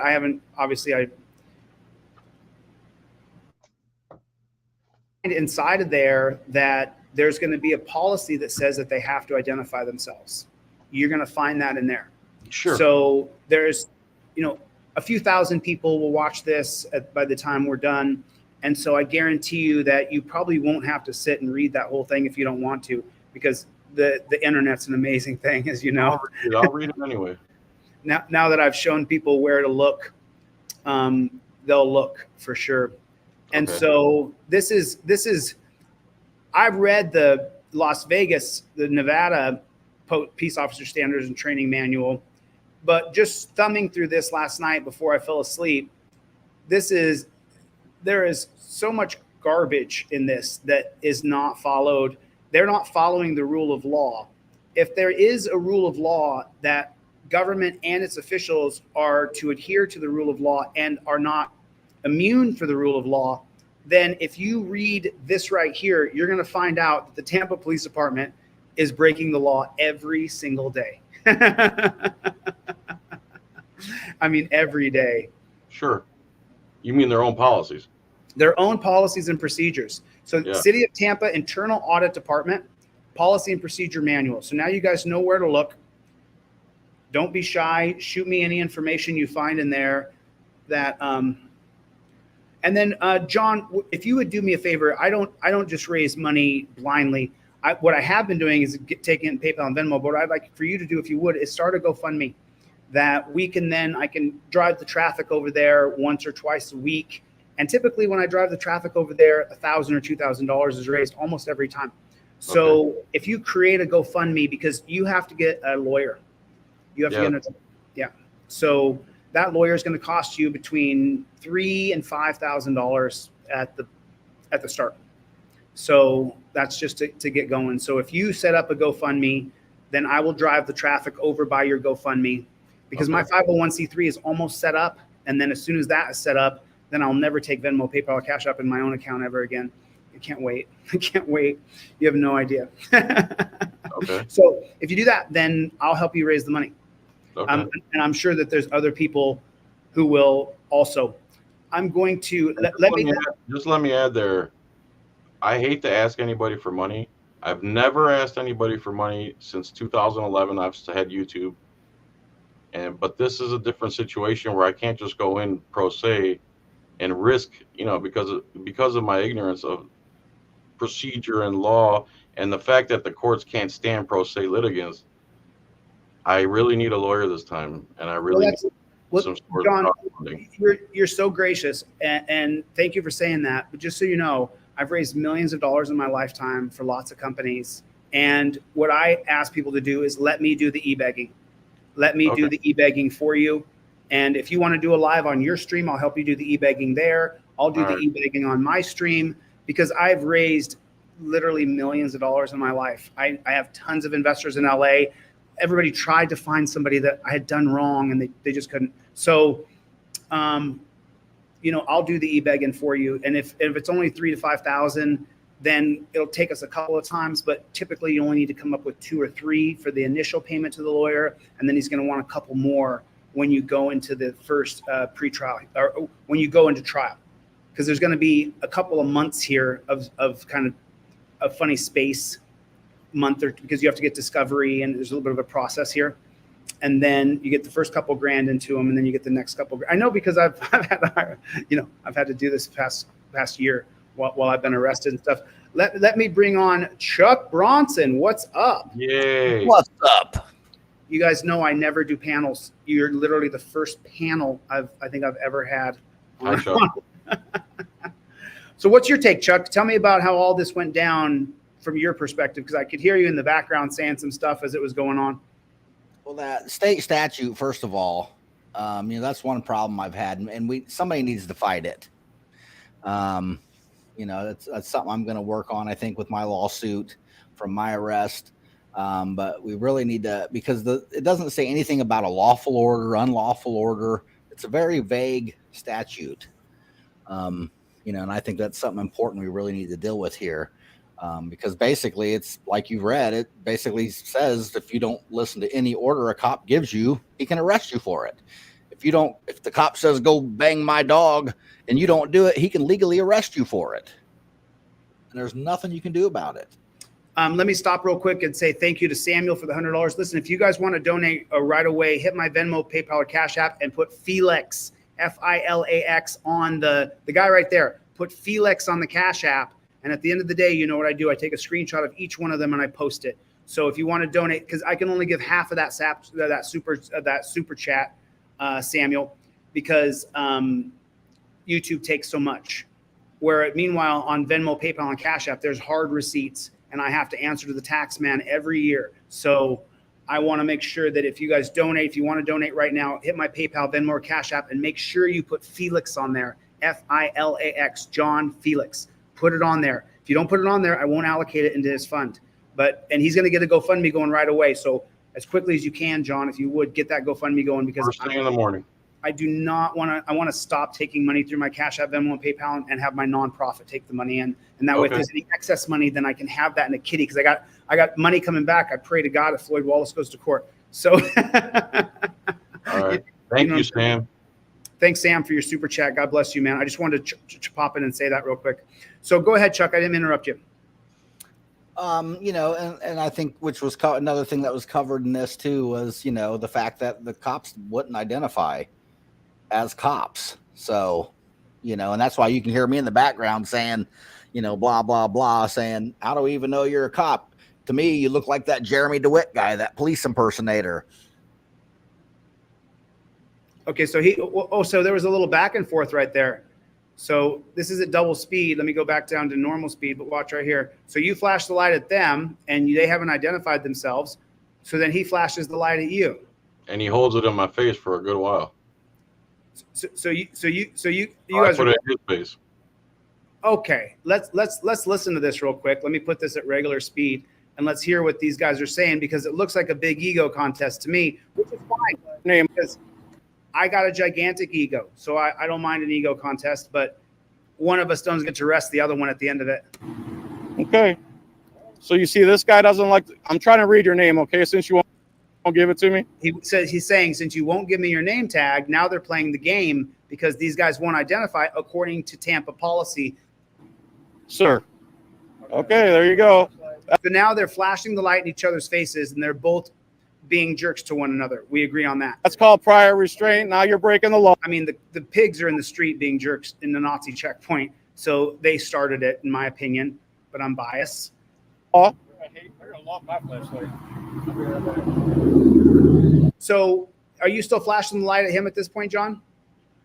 I can't tell, honestly. I can't tell I don't either. think so. No, I would say no. You're gonna, you know, when he lights them up. Yeah, because you can see their yellows light up. I just want to see if it's. So now, what's your name? Okay, so there's no light on his chest or on the other guy's jersey. So you've put the light down now, and he's still flashing it. Okay. Yeah, he doesn't. John never just holds it there, you know, and just keeps it there. He just flashes it for 5 seconds. And what's your name and badge number?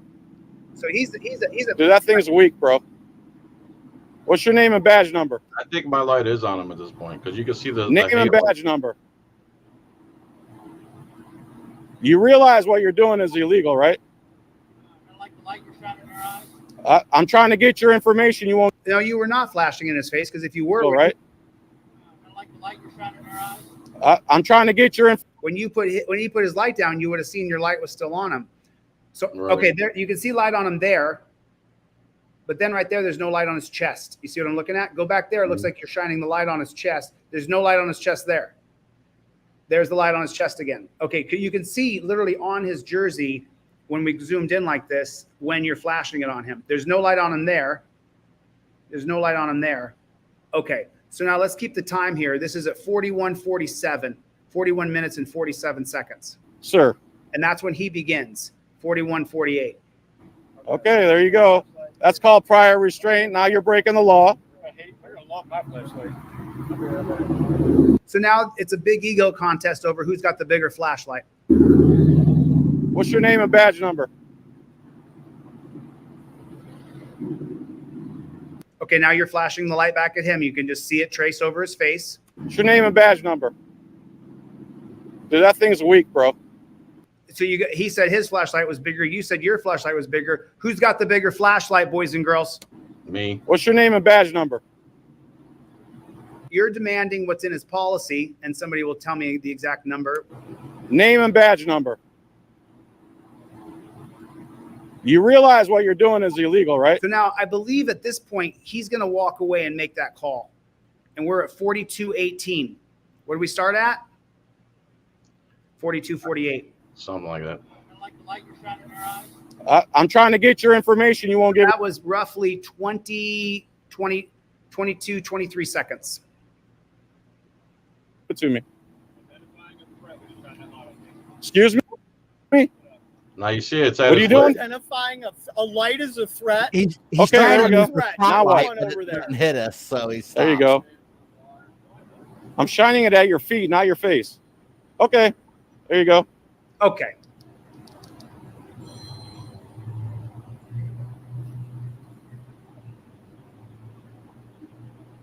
Are you going to identify? Are you going to identify? Here he's calling to try to get permission. Right there. Right there. He's This isn't where he calls for backup. He's just trying to get permission to do something at this to point. arrest you. Well, I don't know. They don't need permission. Any officer can arrest you anytime. He's calling his Okay, supervisor. they don't want to identify. Up big time. I'd like to speak to your supervisor, please. Watch. You'll see him radio, and then you'll see the 3 or 4 cops walk over. I was watching it, and I told John, I said, John, they're coming Can for I you just right go talk now. to your supervisor? You said his name was Del Monte, right? Is that right? Is that right? So right there, they just blew each other kisses because he's going to go to jail real soon. Oh, Now, I think what they said there is just stand down and let him do what he's going to do, and we will we'll arrest him soon. We will arrest him soon. What is the penalty for 823.0? 1 year. The penalty for 843.02 is 1 year in jail. Up to a year. I think it's like 364 days because it's not a felony or something like that. If you're a cameraman, they're going to max you out if they can. Really? Is that true? Definitely. Yeah, see, I've been getting different opinions. A lot of people saying it's your first offense. You're probably not even going to go to jail. Other people saying you might because you're an auditor. And, I don't like the fact that my freedom is up in the air like this over a flashlight war. To resist a lawful enforcement officer without violence when the officer is engaged in the lawfully executed legal duty. Oh, go to Black Law's dictionary and look up resist. Yeah, I'll tell you, Chuck. Or somewhere else, wherever you like to look. No. I had another friend who used to send me pages of Black Law's dictionary, and I would kind of read it every day and kind of get and what I No, I'm just saying what I've come to understand is that the law and the application of the law and the spirit of the law and the letter of the law, it's nothing like we think. It's nothing like you or I believe. Black's law may say something that you and I would agree with. And then when you go into court, that's just a theory. The application of the definitions in the court with tyrannical judges who work hand in hand with prosecutors, who work hand in hand with police. If I'm a copper, I have meetings at the DA's office. I go in and sit down and talk with the assistant district attorneys. I have relationships with a lot of the people in that office. I may end up dating one of the district attorneys, assistant district attorneys, the assistants. I may end up having a relationship with them intimately because that's how much we see each other. That's how much DAs and cops are interwoven with one another. And then the prosecutors are interwoven with the judges. And all the defense lawyers are all wrapped up in the same group. So it's created a system. But either way, he still needs to use that definition on his case. Sure. I would say you have to get a lawyer and you have to fight. And then, we talked about a few things last night that I'll leave there, and then I would go offensive. I would definitely go offensive because, Can he trust a lawyer? My experience is every single time I've ever got a lawyer for anything, they're like, yeah, we can beat this. Don't even worry. This is dumb. Give me, $2,000, $3,000, $6,000, $10,000. And then right before trial or right before it hits, I think you should just take a plea. Well, I didn't need to pay an attorney to take a plea. How do you know what a good lawyer is, Chille? Exactly. How do you know if your lawyer is good or if the one you pick out? How do you pick the right lawyer? I faced one time in my life 5 felonies at one time. and it carried 20, 25 years in prison if I got convicted of all 5 felonies. And I hired Robert Shapiro. So Robert Shapiro was O.J. Simpson's lawyer. I didn't know if he was a good lawyer or not. You know, eventually we did get a deal. We got a diversion because I literally had this much of a chemical that I openly admitted I was regularly using for physique, for bodybuilding, because I didn't want to take steroids. And eventually I got to a deal, and the same thing will happen here. Eventually you'll get downgraded. It's your first offense. You're 47 years old. Even if you're found guilty, it should be a slap on the wrist. Rachel Putney's in the room, everybody. Good to see you, Rachel. Make sure you guys get over here to her channel, subscribe to Rachel. Hi, Rachel. Chuck, John Filax, nice to meet Rachel. So, you know, you're just going to have to search. And that's what that's what I was saying to you. You know, you have to find your person. You have to find your lawyer. Okay. You know, and that's, you know, we got to be our own lawyer in knowing how to defend ourselves properly by finding the right lawyer. And listen, you guys know I don't like the system. I don't love it. I don't love what our system has become, but the system is the system. And I have a lawyer. I have a criminal defense in Las Vegas, Nevada. I hired a lawyer. Now, civilly, I got no problem hiring a lawyer again, but I'm scared that you should be scared. That you can stop it. You can stop. I'm scared. That's perfect. You should be scared. The state has arrested you and charged you with crimes, and the only solution for you is either a dungeon or a probation or a way that you're just under the thumb of the state. Yeah, freedom fighting is scary. Freedom fighting is scary. But, you know, from my perspective, this is the best thing that's ever happened to you, because now you have the opportunity to show us all what it's like to go to court, what it's like to go through the process. You get to film that all. You get to show us all on your way to court. Please turn on your camera, live stream, and tell us how you're feeling. Tell me what's going on in your guts. Tell me what's going on in your soul. Tell me how you're really feeling. And then when you get out of court, and then bring your camera in the courtroom and see if they let you film. And when they tell you no, and they make you turn your camera off, let's see it.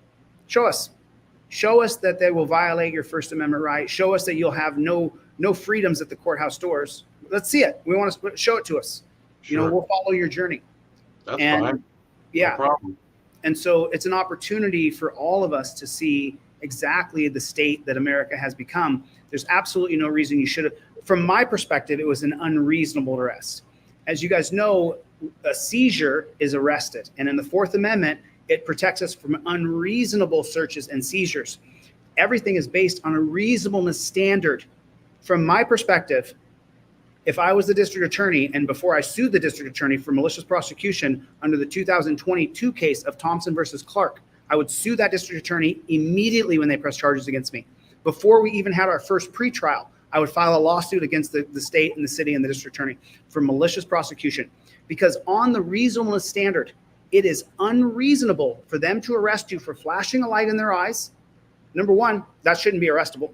You should be warned, first of all, being arrested. Number two, for not identifying their police officers. And number three, for no warning at all whatsoever. That's the big one for me. If they said stop or we're going to arrest you, that would have been done. That would have been it. Because I'm not looking to ever get arrested. I've never been arrested. I never try to do anything to get arrested. I just try to stay within my rights, in which I thought I was within my rights. You were. I mean, look, from, you know, let's take a bootlicker's perspective. You were having an ego, a big ego contest. See who's got the bigger ego. And he had arresting power and he didn't warn you he was going to use it. Right. You know, because any reasonable person, and this is what I'm talking about, a reasonable standard here. Any reasonable person, when you say, if you continue that action, I'm going to place you under arrest. Now reason enters the room. They usually do say, if you don't stop, I'm going to put you under arrest. Right. It's like they wanted to catch me off guard like that. Right. Like the famous Jeff Gray says, if you're threatening to arrest me, I'll leave. Right. So if he had said, if you continue to flash light in my eyes, then I'm going to arrest you, then reason has entered the room and I'm going to leave. Right. I don't want to get arrested either. You guys have seen me. If they threaten to arrest me and say, I'm going to arrest you if you do that, unless I'm ready to take a stand and go to jail right now, which for me, it's like 95% of the time, I'm going to leave. I'm not going to get arrested. There's sometimes I can't go to jail. I got something going that weekend. It's my cousin's wedding. I can't go to jail right now. Or I missed something that I'll never get to go to ever again. I'm honestly shocked that I went to jail. Are you? Yeah. You flashed a flashlight in a pig's face. And? Do me a favor, everybody. Put a 1 in the chat right now if you would flash a flashlight in a pig's face. Put a 2 in the chat if you would not ever flash a flashlight in a pig's face. So put a 1 if you would, put a 2 if you would not, if you would be afraid to do that.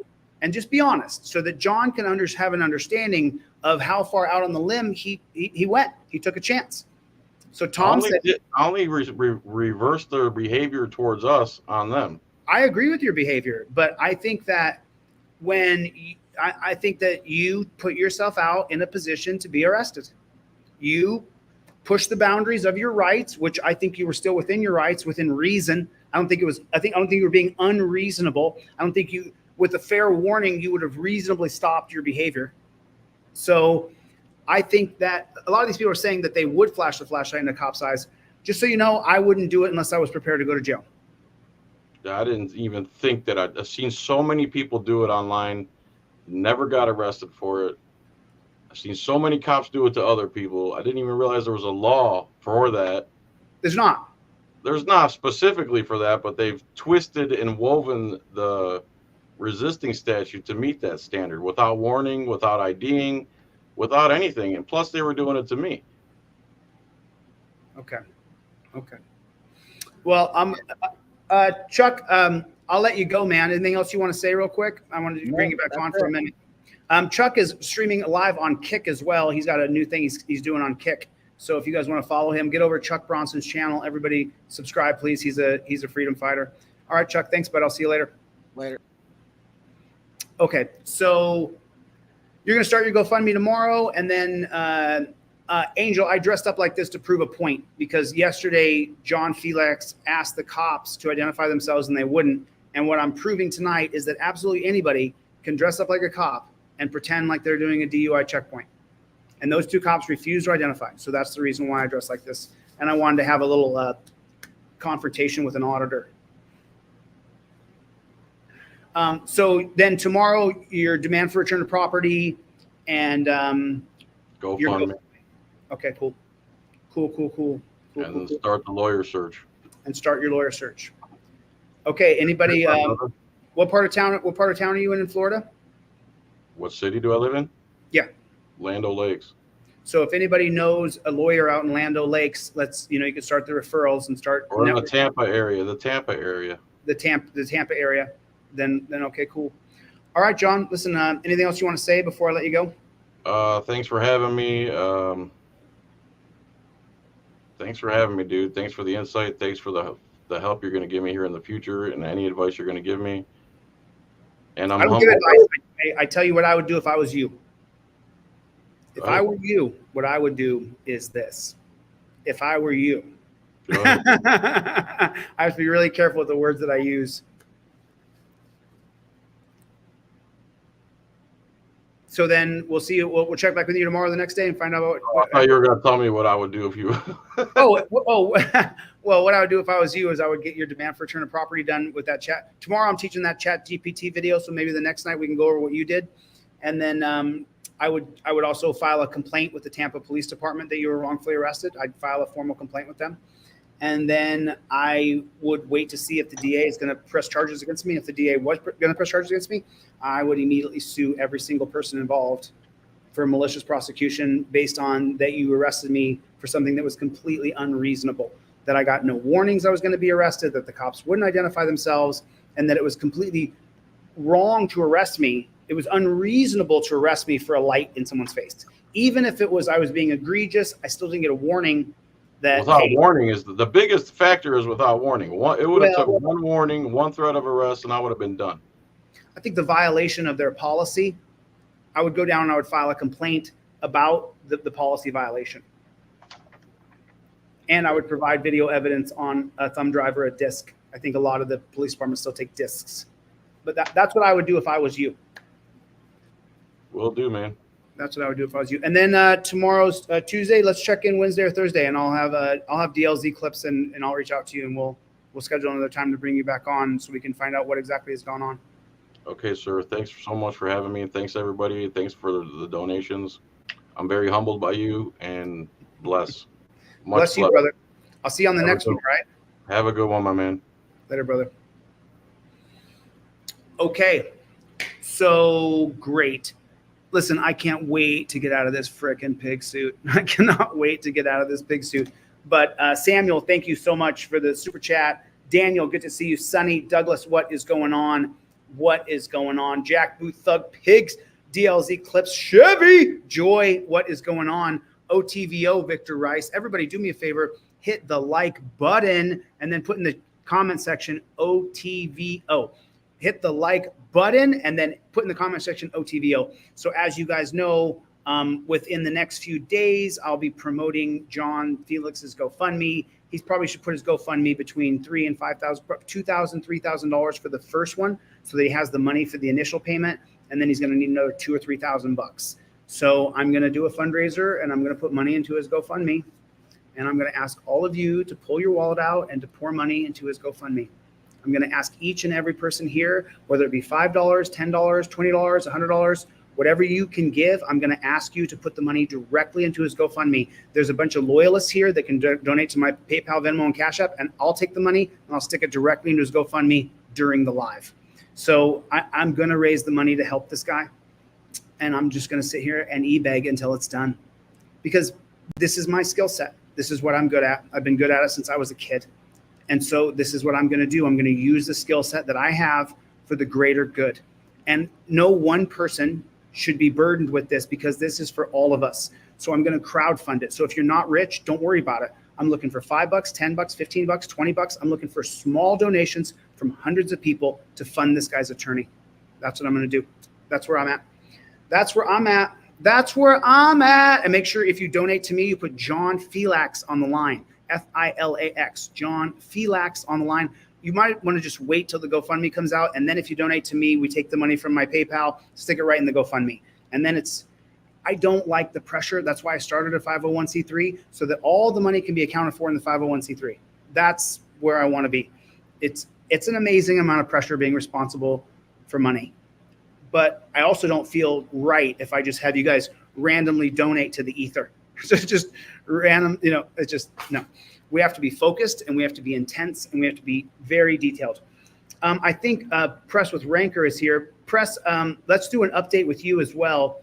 I know Press with Rancor. Press, originally, when we were going to raise funds for your attorney, we were a smaller channel. We were stuck at 40,000 subscribers for like 6 months. So now that we broke out and we're at 300,000, raising $2,000 to $5,000 isn't as hard. It's easier because of guys like Dan Hanlon and Chevy and Chuck and a couple of names I can't say out loud, David and Tim, and there's people who donate to these causes now. So Press, I think that you should set up a GoFundMe as well. There was someone that was going to help you that's an attorney, and you needed to raise some money. So Press, I think you should create a GoFundMe as well, and we should try to help you too. Not try, we should just accomplish it, is what we should do. That's what we should do, because we can. All it takes is me standing up here talking long enough, and we can raise the money for this guy. Like, it's so worth it. It's so worth it, because the fight we're fighting is not just for them. It's not just for Press with Rancor, and it's not just for John Filax. It's for all of us. The fact that you can be arrested, you can be drug off the street and taken to a dungeon for flashing a light at someone because it annoys them is absolutely unreasonable. The fact that Press with Rancor can be arrested because he was filming a cop, they knew who he was. They all knew who he was. They arrested him in a retaliatory manner because he flips off the cop in that town, and he's disrespectful to cops because we don't respect cops anymore.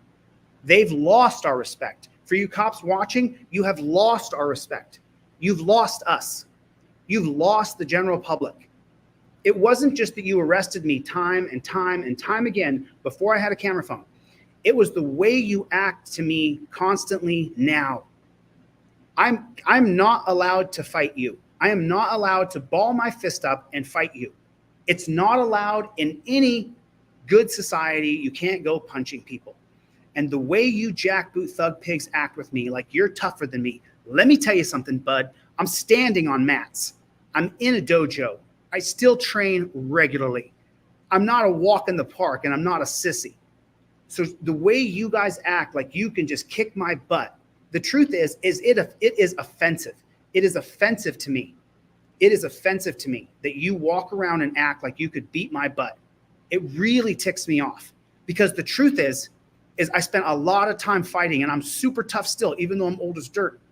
And I don't want my ego to be challenged by a guy wearing a badge and a gun where I can't fight back. I want you to be kind and respectful and decent and courteous because you have a gun and a stick and a taser and back up. I don't want you to act like you're going to beat me up, because you're not. You can't. The only way you can do it is using the badge and gun. And that's why you've lost the respect of a lot of alpha males. That's why you've lost us. You walk around like you're tougher than me when I'm not allowed to fight you. I'm not allowed to defend myself. In Hollywood the other night, some jackboot thug pig ran his shoulder into me and then put the tape across my neck. And I was like, dude, I mean, you guys will hear it. I said, dude, stop acting that way. I'm here with 2 cameras filming. I'm just as tough as you, but I'm not allowed to fight back. We want peace officers who go by peace officer. We don't want law enforcers enforcing laws upon us. That is not the idea of the social contract at all. The social contract is intended for public servants to uphold the rule of law, to uphold our rights, to respect us, and to cause as little intrusion in society as possible as you are upholding the rights of free Americans. And that's the reason why you cops have lost us. You've lost us. You've lost the general public, and you know it. And the way I know it to be true is that you can't get anybody to sign up to be a cop anymore. The only people you can get to sign up are the worst of the society. So if you're signing up to be a cop, you are the lowest rung. You are the weakest person. You need the most coddling and guidance. You need the most, you're the weakest human being there are if you're signing up to be a cop in today's day and age. So I just wanted to be clear. I wanted to be clear as what you're seeing happen in our country, what you're seeing go on in our country. And now, just so you guys know, and I'm humbled and grateful, but now after I've been here for a couple years, you guys are starting to see that we are forming a team. You're seeing it. You're seeing people start to coagulate around, and the numbers of delete law is flying. It's not me, that's you. That's you. That's the 10,000 people tonight that the cops will send to YouTube to find somebody else who feels like them after they were badly abused by these jackboot thug pigs, after they were badly abused. And that's the reason why our numbers are growing so fast and so big, because every day, every single day, someone who backed the blue, it happened to you and you don't anymore. The number one thing that people need is empathy. Let me give you a very simple example of understanding what empathy is. In every relationship, you and another person are in a ship. So how important is the relationship that you're in? It is critical, every one of them. When I walk out of my office every day, I pass the guy in the other office, and when I look at him, give him a nod, and then I go on about my day. The man and I have formed an acquaintanceship. And every day when I walk out, I give him a nod, and he gives me a nod, and we walk out. The other day when I walked out of the office, Peter didn't nod at me. What's wrong with Peter? Is everything okay? Peter and I have formed an acquaintanceship. And when he didn't give me the nod the other day, what is going on around here? My relationship with Peter is on the meh, right? We have relationships with people that we don't even realize exist, and how important and how fragile empathy is. I don't understand why he didn't nod at me. So what happens when someone is abused by the police and they never in their life were a cop hater, they go to the internet and they're trying to find somebody else who they can say, man, this cop grabbed me and he put me in these handcuffs and he hurt my wrist and he was twisting my wrists up. And then they took me to jail and everybody was so mean to me.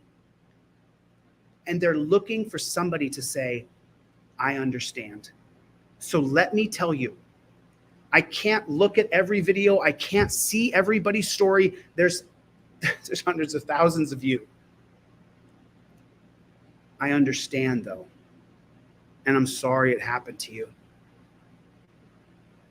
It breaks my heart that it happened to you. And it breaks my heart that nobody wants to take the leadership mantle to change it. It breaks my heart that people keep on electing Republicans and Democrats or the billionaires or the sons and daughters of billionaires, and they don't get a peon into an executive office. And that's what has to happen. I understand what happened to you. And I'm so sorry. I am so, so sorry. And there's nothing I'm going to say that's going to change how you feel. There's nothing I'm going to say that is going to make you in any way, shape, or form feel any better other than I understand. There was someone who was contacting me that sent me a video, is going through massive PTSD right now. I'll take a look at your video, bro. We actually, DLZ Clips and I tried to see it. We couldn't watch your video. So someone sent me a video and then they sent me just dozens and dozens of contacts. Bro, I'll watch your video, man. No problem. I'm inundated with hundreds of people saying, help me. That's why we're growing at 50,000, 60,000, 70,000 subscribers a month, because we actually help people. I hope I can see your video, bro. And I hope that I can find a way that I can help you too. I hope that there's something in there that shows me something that I can say, oh man, you can just do this and it's going to help you. I hope.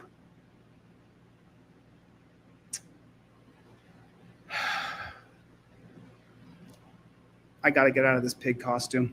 I got to get out of this pig costume. Actually, I didn't bring any water. And so that's.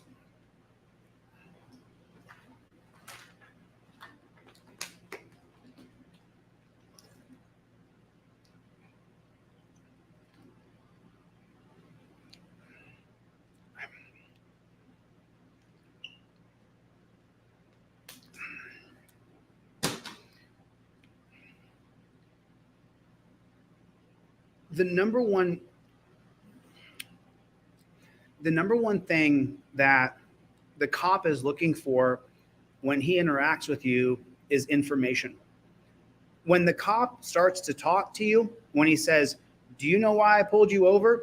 Do you know you took a left over here? Do you know? They want information from you to prosecute you. That's the goal of the police. I was talking with someone the other day and it just came out of my mouth. The most powerful amendment we have right now is the Fifth Amendment. If you're not an activist and strongly pressing your First Amendment right, then you are a civilian and you have a strong Fifth Amendment right to remain silent. As a police officer, all I want you to do is talk.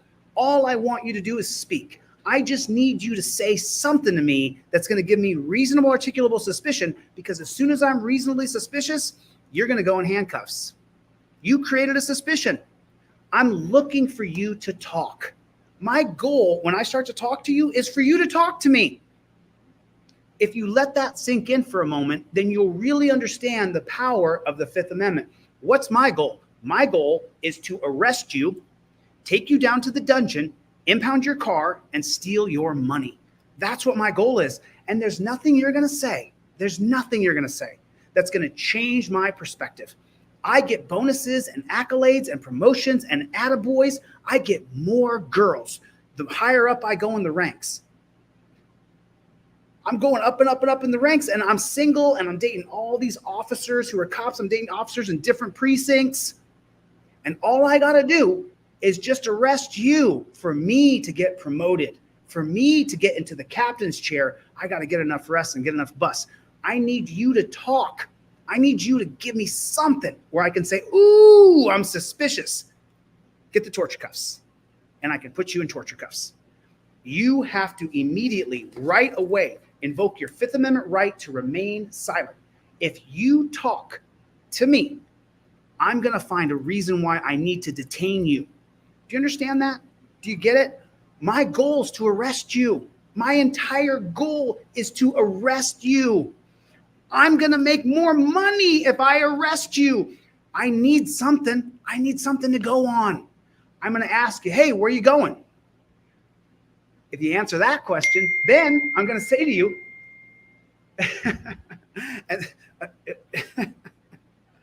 then I'm going to say to you, if you tell me where you're going, then I'm going to say, cool.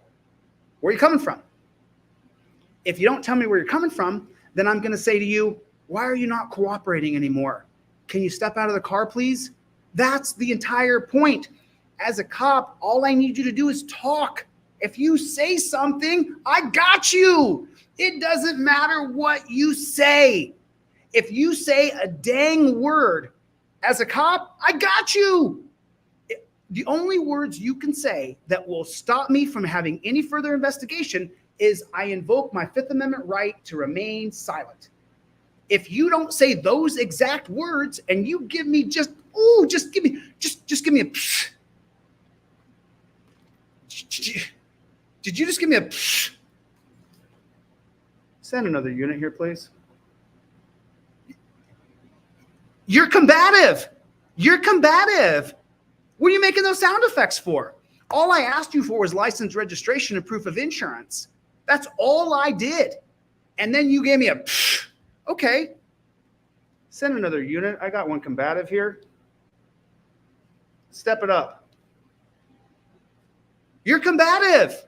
Hey, where are you going? I don't answer questions. Psh. I got a sovereign citizen here. Send another unit. You don't answer questions. What does that mean? You invoke your Fifth Amendment right to remain silent. You know what? I know what that means. My qualified immunity can't hold up to that. As soon as you tell me I invoke the Fifth Amendment and it's on camera that you invoke the Fifth Amendment, I can't do another thing. I can't do anything else. I can tell you get out of the car, and then I'm going to say I'm going to search your car. I invoke the Fifth Amendment to remain silent. If you say, no, don't search my car, then I think you're hiding something. If you say, yes, you can search my car, and then I go to search the car, and then you revoke consent, you can show me right in your trifold the law right there. I revoke consent. You can't park right there. I revoke consent. If you can give consent, then you can revoke consent. It's right there. Remember what my goal is. My goal is to arrest you. I get a promotion if I arrest you. My whole goal is to go back to the office with somebody in cuffs. You're telling me you're going to say something that's going to change my goal that I said on my way to work? You're telling me that you're going to change my mind? You really think you're going to change my mind? Put a 1 in the chat if you think there's no way that you're going to change my mind. There's no way you're going to change my mind. My goal is to arrest you. So I need you to talk. I need you to say something. I need you to say something. I need you to say something. Remember, the cops make more money if they arrest you. I make more money if I arrest you. It's all about the money, Lebowski. It's all about the money. I need your money. If I arrest you, I make more money. Don't you guys understand? Don't you guys get it? Am I not being clear? You're trying to talk your way out of a ticket. That was my goal, was to give you a ticket. You're trying to talk me out of arresting you. My goal is to arrest you. You're trying to talk your way out of anything with me. My goal is to get you to talk. My goal is to get you to talk. It's all about the money, baby. It's all about the money. I make more money by arresting you. I make more money by arresting you. I make more money by arresting you. I make more money by arresting you. I'm just telling you. For every person who doesn't invoke your Fifth Amendment right, and then we see a video of you going to the dungeon, why didn't you invoke your Fifth Amendment right? Why didn't you stop talking? You were talking to the copper and you gave him all the ammunition he needs. All right. All righty, folks. All righty. I get it. No one likes to see me act like a pig. I get it. I don't like it either. I got to get out of here. The tribe is here. What's going on? Jeff hates pigs. Richie, what's going on, Richie? Andrew, how are you? Good to see you guys. Oh, you want me to do one more? Let me do one more. I got one. I got this one too. Listen, so we're recruiting police and we need you to sign up. And I know you guys have seen some videos and there's people saying cops are bad and all this stuff, but let me give you the upside. Let me give you the upside. First of all, you're untouchable. You're not going to get in trouble for anything if you toe the thin blue line. When you join the police, you have an entire brotherhood of brothers all across the country, all across the world. You make an instant friend. All you have to say is that I'm a cop too. And then, you know what? Even if you're out in public and something goes wrong and the cops show up there, you tell them you're a cop and whoever you're in the problem with, it's their fault. Yeah. Just think about that for a moment. You hate your neighbor? What about your brother? Say you hate your brother, right? You got an old friend from high school that you just can't stand? Listen, if you're a cop, you get to arrest him. You get to arrest his booty. You get to go and slap the cuffs on him and drag him to jail, and nobody can stop you. You are the man, and you're making 5, 10 grand a month, 15, 20. Some of these guys are making $500,000 a year. I know one guy, I better not say anything. I don't want to get him in trouble. But what I'm trying to say to you is look at the benefits, look at the upside, and nobody will ever tell on you for doing anything wrong. If you do something wrong and you're wearing this uniform and another cop sees you doing it, he's not going to tell on you. He's going to lie in his report for you. That's what's going to happen. He's going to lie for you. 100%. 100%. Say that you go on vacation. You live in California, you go on vacation to Florida. And while you're in Florida, man, something happens. You get in a dust up with another person, and then the cops come. You tell the cops, hey, I'm a cop in California. Show them your badge. And you got more brothers right there. They got your back, bro. They got your back. If they don't, you slip them a phone number of a guy you know in California or Florida or in the Fraternal Order of Police. They call that guy vouches for you. The other people get arrested, not you. You got to get out of jail free card everywhere. I mean, don't get me wrong. You can't be a total moron. You know what I'm saying? Like, you can't be driving over people drunk and then it's on camera. But if like you just have a private dust up with somebody and no one really sees it and we come in there, we got your back, bro. Sign up to be a cop. Sign up to join law enforcers. Sign up right now. Sign up to be my brother in blue. I got your back always. Am I right or am I wrong? Am I right or am I right? Am I right? Am I right? It's all about the money, Lebowski. It's all about the money. We're making big money and we're untouchable. Join the police force. They're recruiting everywhere right now. You could get a job making 10 grand a month. You've been working in that bakery? Get out of the bakery. You've been working in that pizza shop? Get out of the pizza shop. Don't work in that auto mechanic store. Get over here. Join us. All you got to do is go to basic training. You go to police academy for 2-3 weeks. Then you're OTJ, on the job training. Next thing you know, less than 6 months, 10-8, officer on duty. You got to feel that thing. I mean, this is solid. I mean, solid.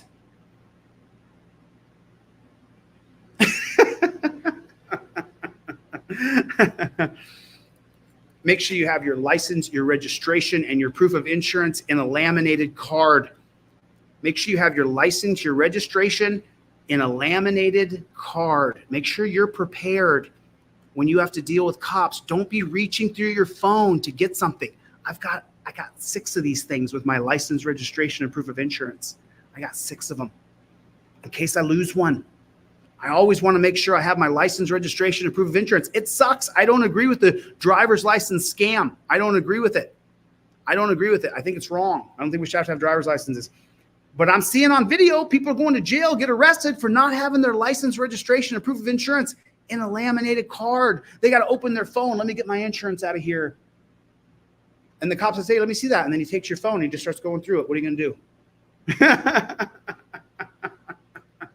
me put it like this. If you hand me your phone that has your insurance card on it, you just gave me the phone. I'm going to go back with your phone, get in my squad car, and I'm just going to start looking through your social media. I'm going to start looking through your pictures. I have reasonable articulable suspicion that you're involved in the drug business. I think that you're involved in the drug business. So if you hand me your phone and it has your insurance card on the phone, I will take the phone and I will start looking through every single text message, every picture. I did it one time. This girl started freaking. She jumped on my back. She got arrested. She got charged with assaulting a police officer. If you hand me your phone, I have every right to look through it. You handed it to me. There's no limitations on what I can do once you give me your phone. I'll do whatever the hell I want with it. Girl actually attacked me, went to jail. Listen, if you give me your property, what am I going to ask you? Can I search your car?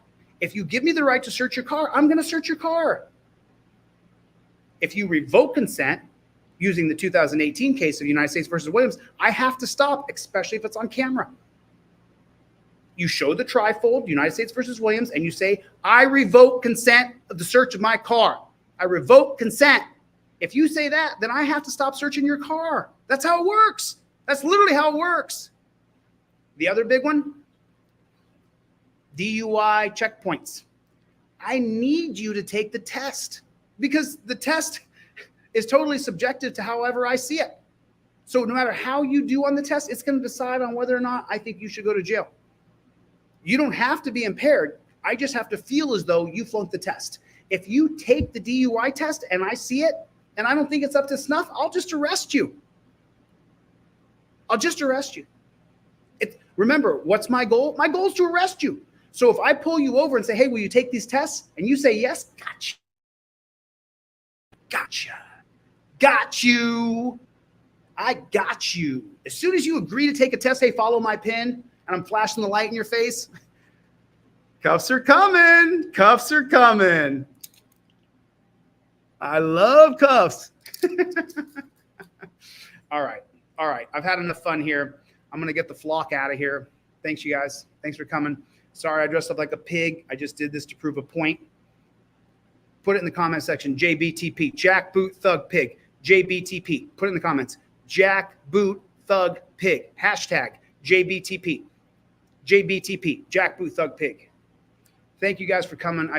Barbara Budden, Wanda, Tom, thank you guys for coming. I appreciate it. Andrew, what is going on? KT, love you. Love you guys. I'm going to get out of this pig suit. DLZ clips, I gave you what you needed. Now I can get out of this damn pig suit. I'm out of this pig suit. I got to get out of this thing. I literally want to vomit. Don't judge me, Denti Jen. Don't judge me. I'm doing this for the greater good. Now, if I went and signed up to be a pig, then you guys could judge me. This is an act. This is disgusting. I got to get the flock out of here. War, thanks for coming. As I always say, thanks for coming to my TED Talk. I'll see you guys on the next one. Later, Gators.